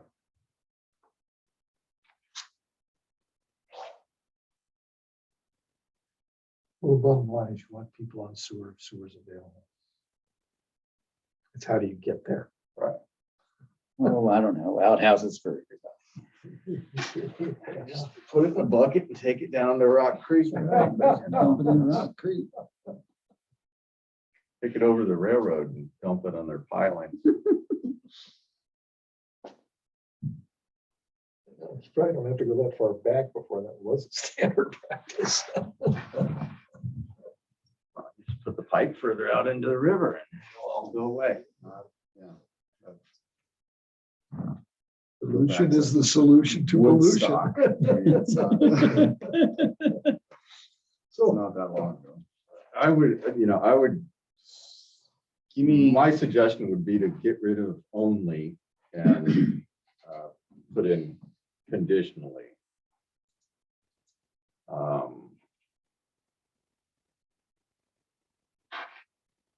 And then have, the intent is that when it's available, you'll hook to it within a certain time. Not like, it's here this week, suddenly you've got to drop $20,000. well, but I think too, how you make that transition when it becomes available. I mean, your comprehensive plan is it's a higher level policy document. It really allows you then, as you get down into your development ordinances, to set up how you implement those higher level policies. Yeah, I'm not saying put the time period in here. I'm just saying that that's what you refer to when you say conditionally, is that you'll follow whatever the current policy for. I can write that if you all want me to write I think so. And probably removing the planning period and having Yeah. as the time indicator until sewer is available. Yeah. Is that, Yeah, that eliminates some of the issues.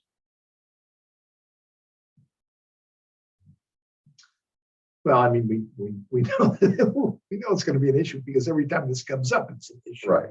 You have people that show up here in the planning commission and say it's not fair. So you to find something that is as workable as you can make it.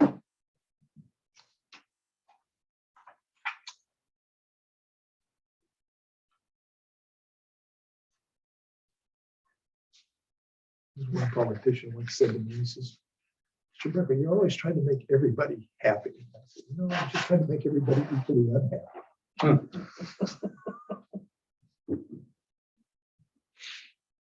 That's fair. Yeah, I found that I could probably, if I try real hard, alienate everybody. Stormwater standards, Ben? it's.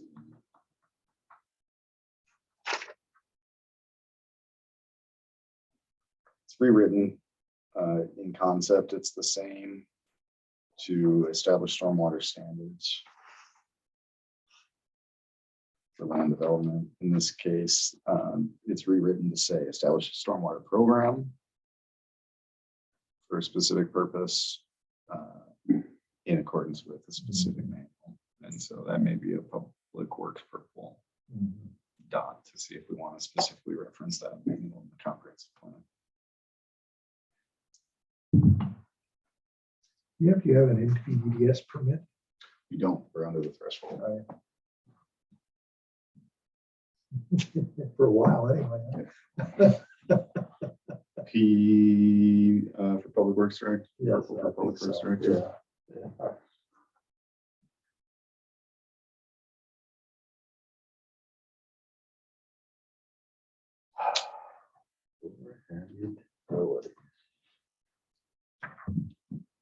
Two objectives are combined into one objective with a tactic.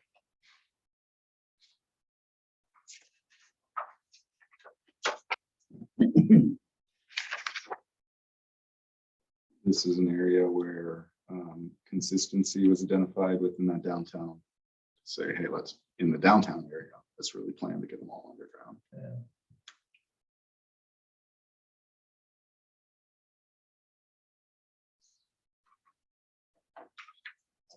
So we have 15, 16, and 21 going to, 15 and 16 become 21. oh, okay, become 20. So the objective is reduce visual blight and hazards associated with above ground utility lines. And then 15 and 16 become tactics for that. Require burial of new encouragement. Yeah, okay, Oh, yeah, so it does. I give that thumbs up. Yeah. I could agree in there. Boy, we're steaming. Community-led initiatives. This is one where establish a new improvements for community enhancement, nice neighborhoods program to allow community to initiate projects for inclusion in capital facilities plan. So Pretty hard to argue with that. I give that thumbs up.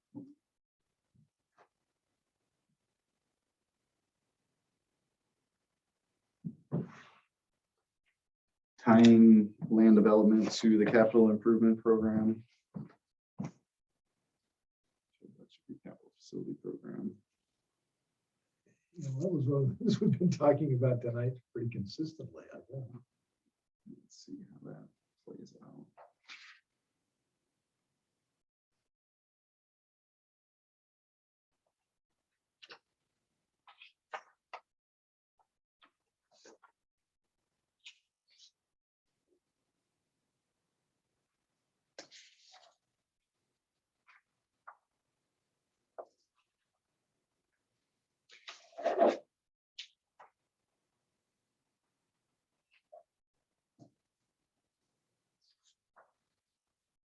So blue one up there is to say, hey, when you do zone changes or complement future land use changes, consider the availability of urban services. That's the blue one, Yeah, 2.7. AP5, it does have bold in there. Where I'd say bringing in public works discussion about what concurrency means would be good. And then a better idea of what exactly to require. The expectations there, I think, are key. Yeah. Purple. Purple.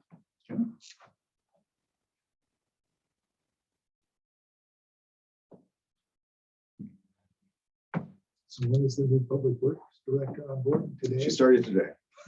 Yeah. So this, What, shouldn't call him? Man, geez. Yeah, she's not here.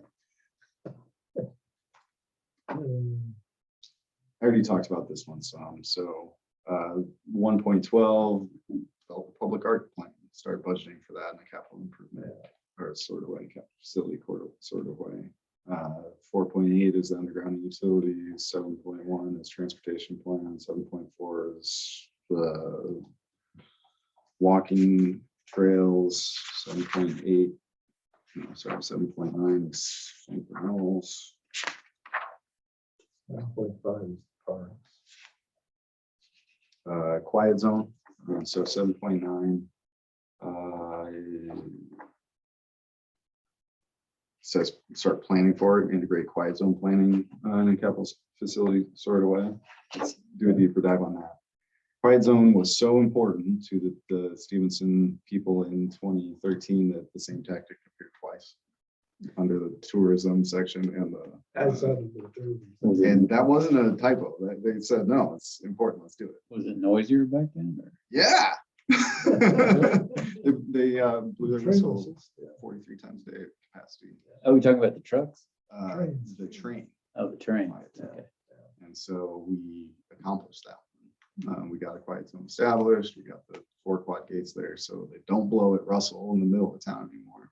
They're still blowing them at the Stevenson Yeah. Cemetery Yeah, and one of the 2 that are out there at the Cove Mill at site. the old Copeland site, yeah. Yeah, and so this integrating with the capital facilities plan would acknowledge that, hey, we done did the first one. Now let's think about how to get quiet zones elsewhere and plan for them. We have a non-Jake Berg rule, don't we? We At do. one end of but town, It's unmuffled. one end, Is there only signs at one end? only at one end, only if you're coming from the east. There is no sign. There's one coming down. Anyway, Yeah. No, They- it's they just, I do- don't know they- what happened to the You talking sign. about it- Kanaka? What They do it I anyway. understand from that is that the trucks that are applying their engine compression brakes are muffled. And the regulation allows us to prohibit unmuffled.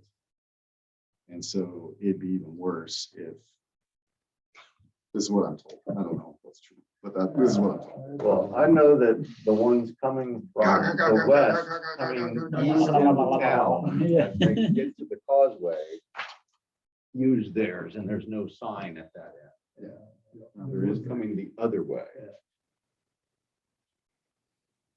Well, that should be in the capital improvement plan. How about the railroad? Are we good? Yeah, we're good about the drill. Yeah, I'm good for that. Okay. I skipped to that one from the other CIP integration. Quiet zone parks. I think you're just consistency there. I give that, the integration one, I give it a green to. Yeah. Yeah. The definitions, is that just ensuring the definitions are consistent? It's then, or providing definitions to make it more readable, so. It's almost a housekeeping kind of thing. It is, and these were taken from growth management communities that have this as a requirement, so. Yeah, it's integrating. service is when we use that term. And then using that term instead of where it says municipal service, municipal utility, public utility. It's just making it all one. Consistency. Mhm. Uh-huh.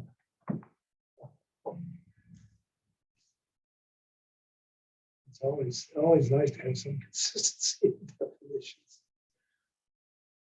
Heard you talk about adding urban service plan as a potential definition. Yeah, I think so. So I'm going to make this red. We can make it half red, half green.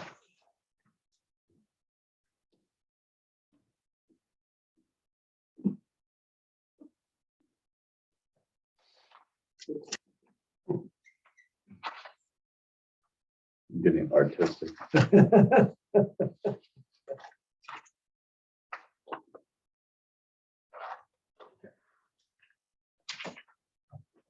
Wow. Good. This is another one where this process is starting backwards from where you're setting public involvement expectations. And so we're getting a draft to send to the public and making sure that you have the information ahead of time, but we still need to set our public engagement strategy for this. And We put that on our agenda for the next meeting.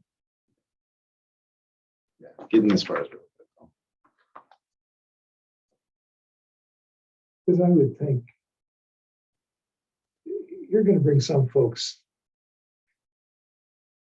who want to look at this, particularly when we talk about sewers and septic, but I think a variety of the other things too will be of interest to people. Hopefully.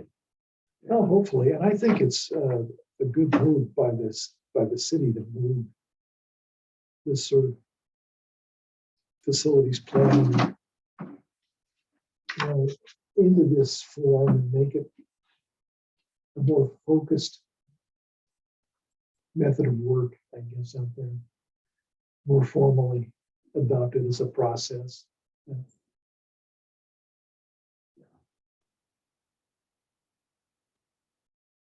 It's been languishing here due to COVID for a while. This is the instruction to do it, setting the expectation. The public expects the city to, well,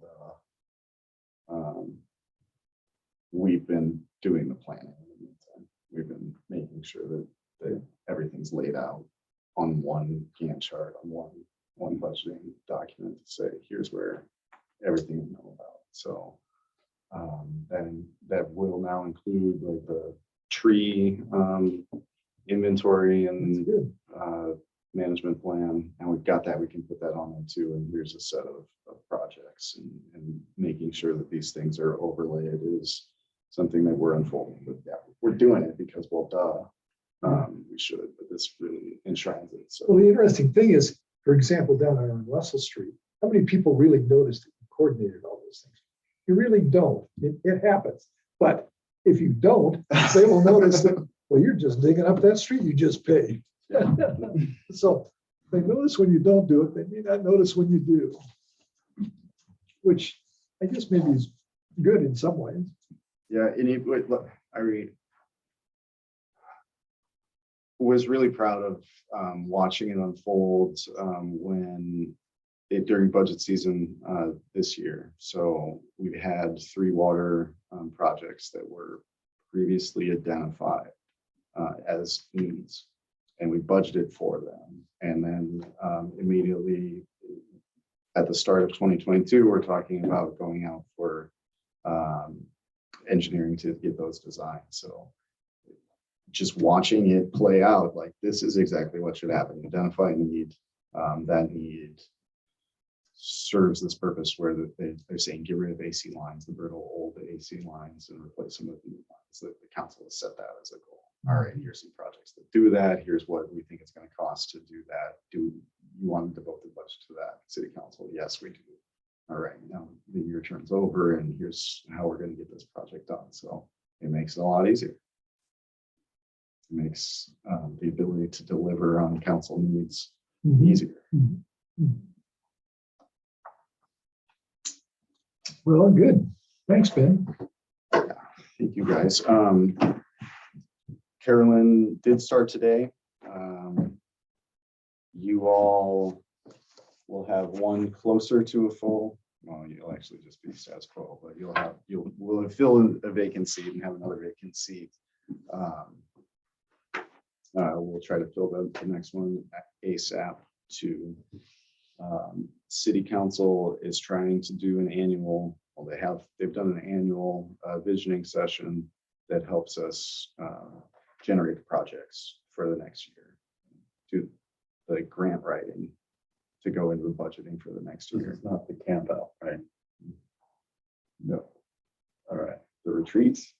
Yeah. Yeah, it is a retreat. But anyway, what I'm saying is now that we're filling up the positions in order to go have productive retreat, we'll try to get a retreat scheduled.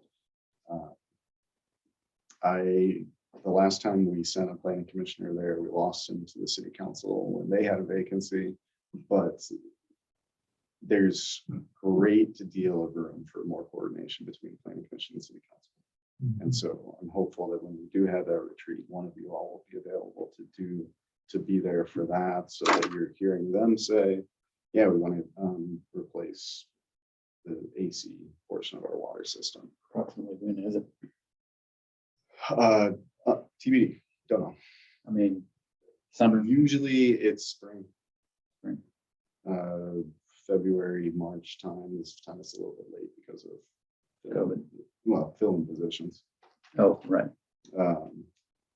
We'll try to do that. Hopefully, the city council can do that too, and maybe some of their goals filter into our discussion about what we accomplish over the course of the next year. I think It would be nice to have some direct communication, more direct communication. I enjoyed having Dave Cox here when we were talking about the public involvement stuff. Yeah. I appreciate the fact that he came down, even though he wasn't representing the whole council, he was a council. And he was sharing his thoughts on that. I appreciate it. It's having him here. What am I saying? When we introduced the setback topic at the last city council meeting, saying planning commission recommended this, he spoke up almost immediately to note like, hey, you guys really dive into the details and go through a public effort for these sorts of things. So he's saying we should be deferring to the planning commission unless something is really out of whack. And so it benefits both ways. So just having that understanding what you all do. Well, I think understanding what they're thinking too, or what they're seeing as priorities and how that comes back over and affects us. I mean, there are those times when they'll refer stuff to us. But it would be nice to have kind of a heads up in terms of, what their thinking is, or where they're going and how might issues coming up for us fit in with where they're going. It's a delicate dance, It can be. but the dialogue, I think, is necessary. It's how you implement that. Yeah, I from the philosophical standpoint, or I object to the retreat idea. I think it really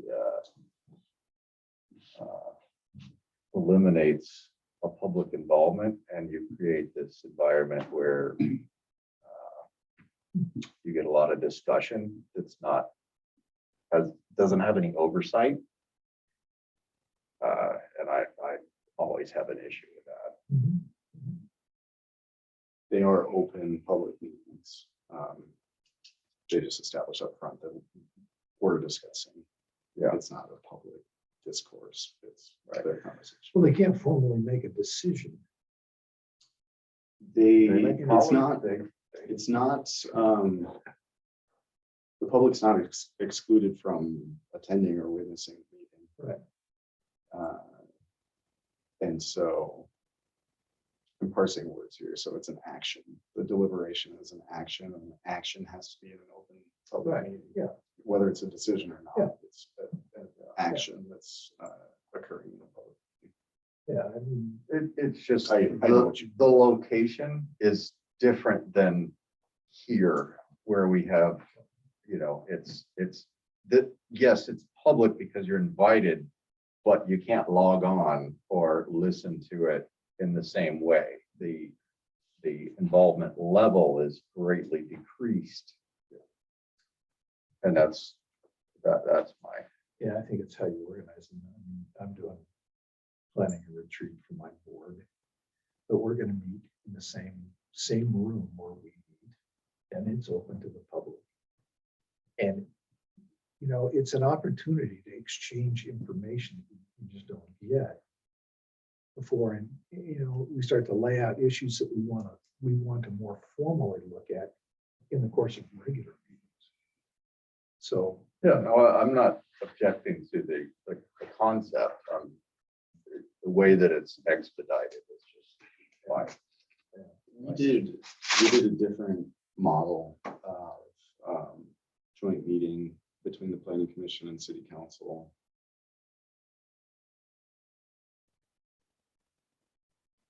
Hall was a planning commissioner at that time, and Scott was either city council member or planning commissioner at that time, and they'd be the only ones who benefited from that. But the format of that is we did a development scenario and laid out what it would take to develop a lot way up at the top of Loop Road and how much it would cost to do that.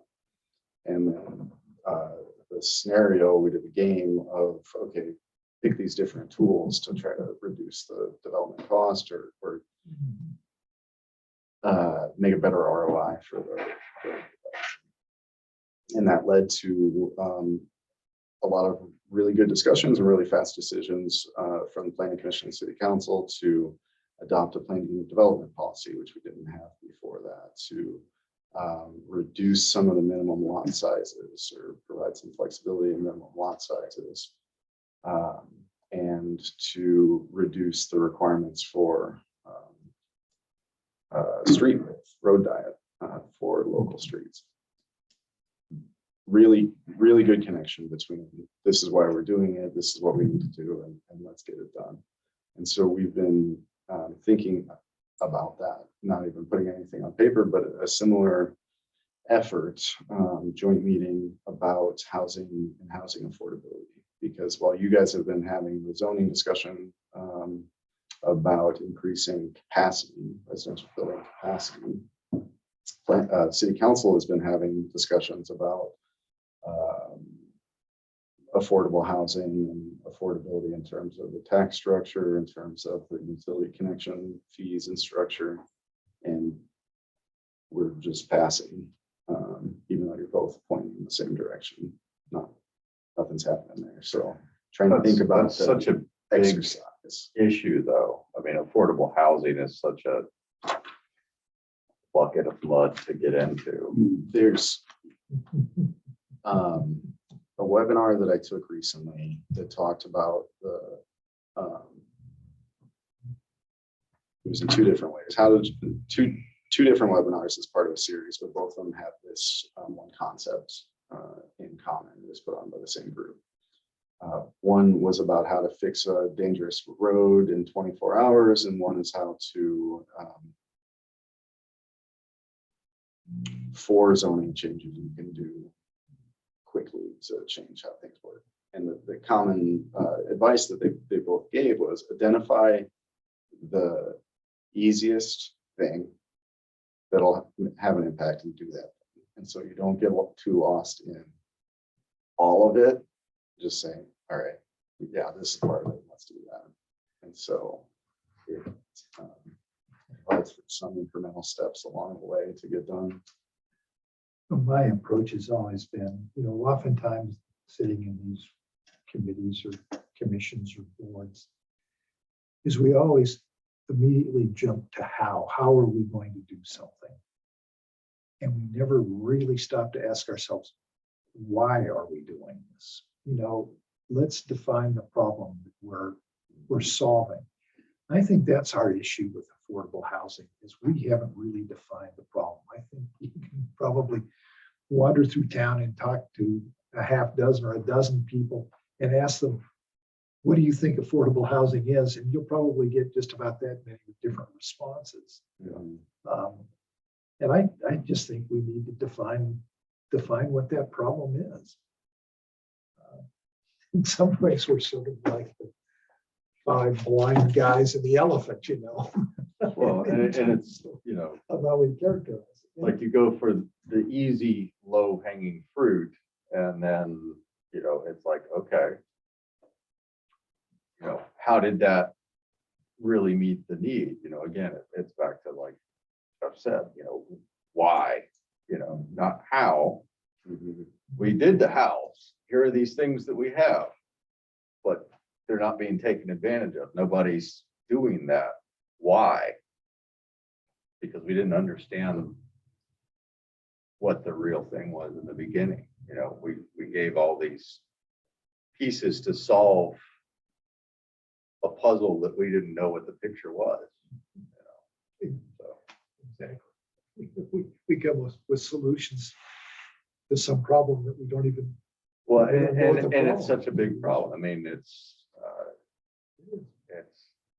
you know, it's an issue that has so many minutia of details that you can easily get lost in that. But it's like, what, you know, what is the real goal? You know, and then move from that. I mean, because our goal here in the city is going to be much different than it is in Vancouver. So trying to adopt what they're doing to here, that's a waste of time. Or what Portland is doing, that's even more of a waste of time. So it's really, you know, getting a better grasp of the specifics on what are we trying to achieve here and how do we implement it to actually have that a benefit in Stevenson, not Carson, not Wood River, not, you know.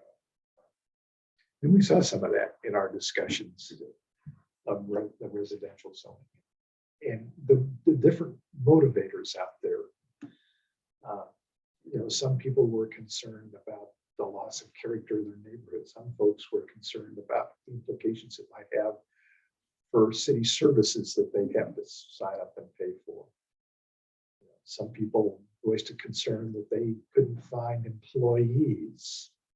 Or the and all- employees didn't have the housing, so it's like a chicken and egg kind of Well, thing. it is. I mean, and those are all legitimate factors. If you put enough of them together, you start to construct a picture. We still have that challenge ahead of us, Ben. Yeah, I'm trying to think on the fly about a exercise that does that, you know, just gets us to the why. Yeah, I'd love to see you sit I think down. they should just do an exercise on building, you know, container residences, you know, and so there's so much support for that idea, you know. I'm kidding. That was a joke. Everybody who's out there. On the river, right? Yeah. Then the thought of the month, financial insolvency, I sort of piqued my interest. Not that Yeah. I've been solvent yet. You never know, it could happen.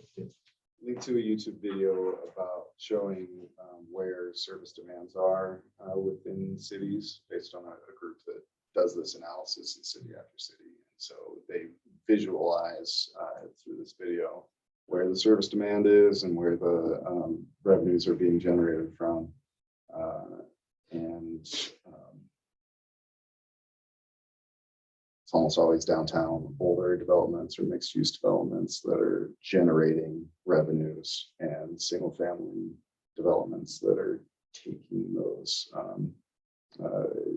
single family newer developments that are taking those revenues. So there's an equity issue that they touch on, where here's your older neighborhood of town for occupants of older housing in those areas that are generating revenues for the community that are being absorbed by the newer developments on larger lots outside of town. So really good analysis that's in there, and just a cool way to visualize that.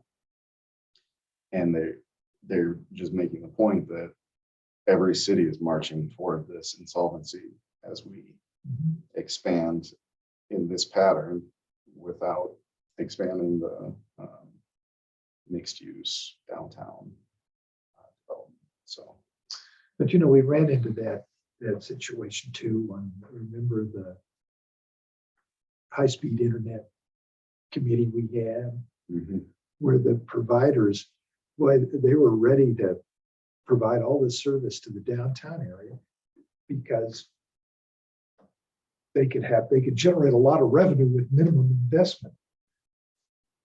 But they really didn't care much about Yeah, they extending didn't those want to run up the services. road, yeah. Well, yeah, and I think, you know, in that case, you really need to say is, yeah, we appreciate you wanting to provide those great services for the commercial center, but you don't get to do that unless you also provide those services to the other residents.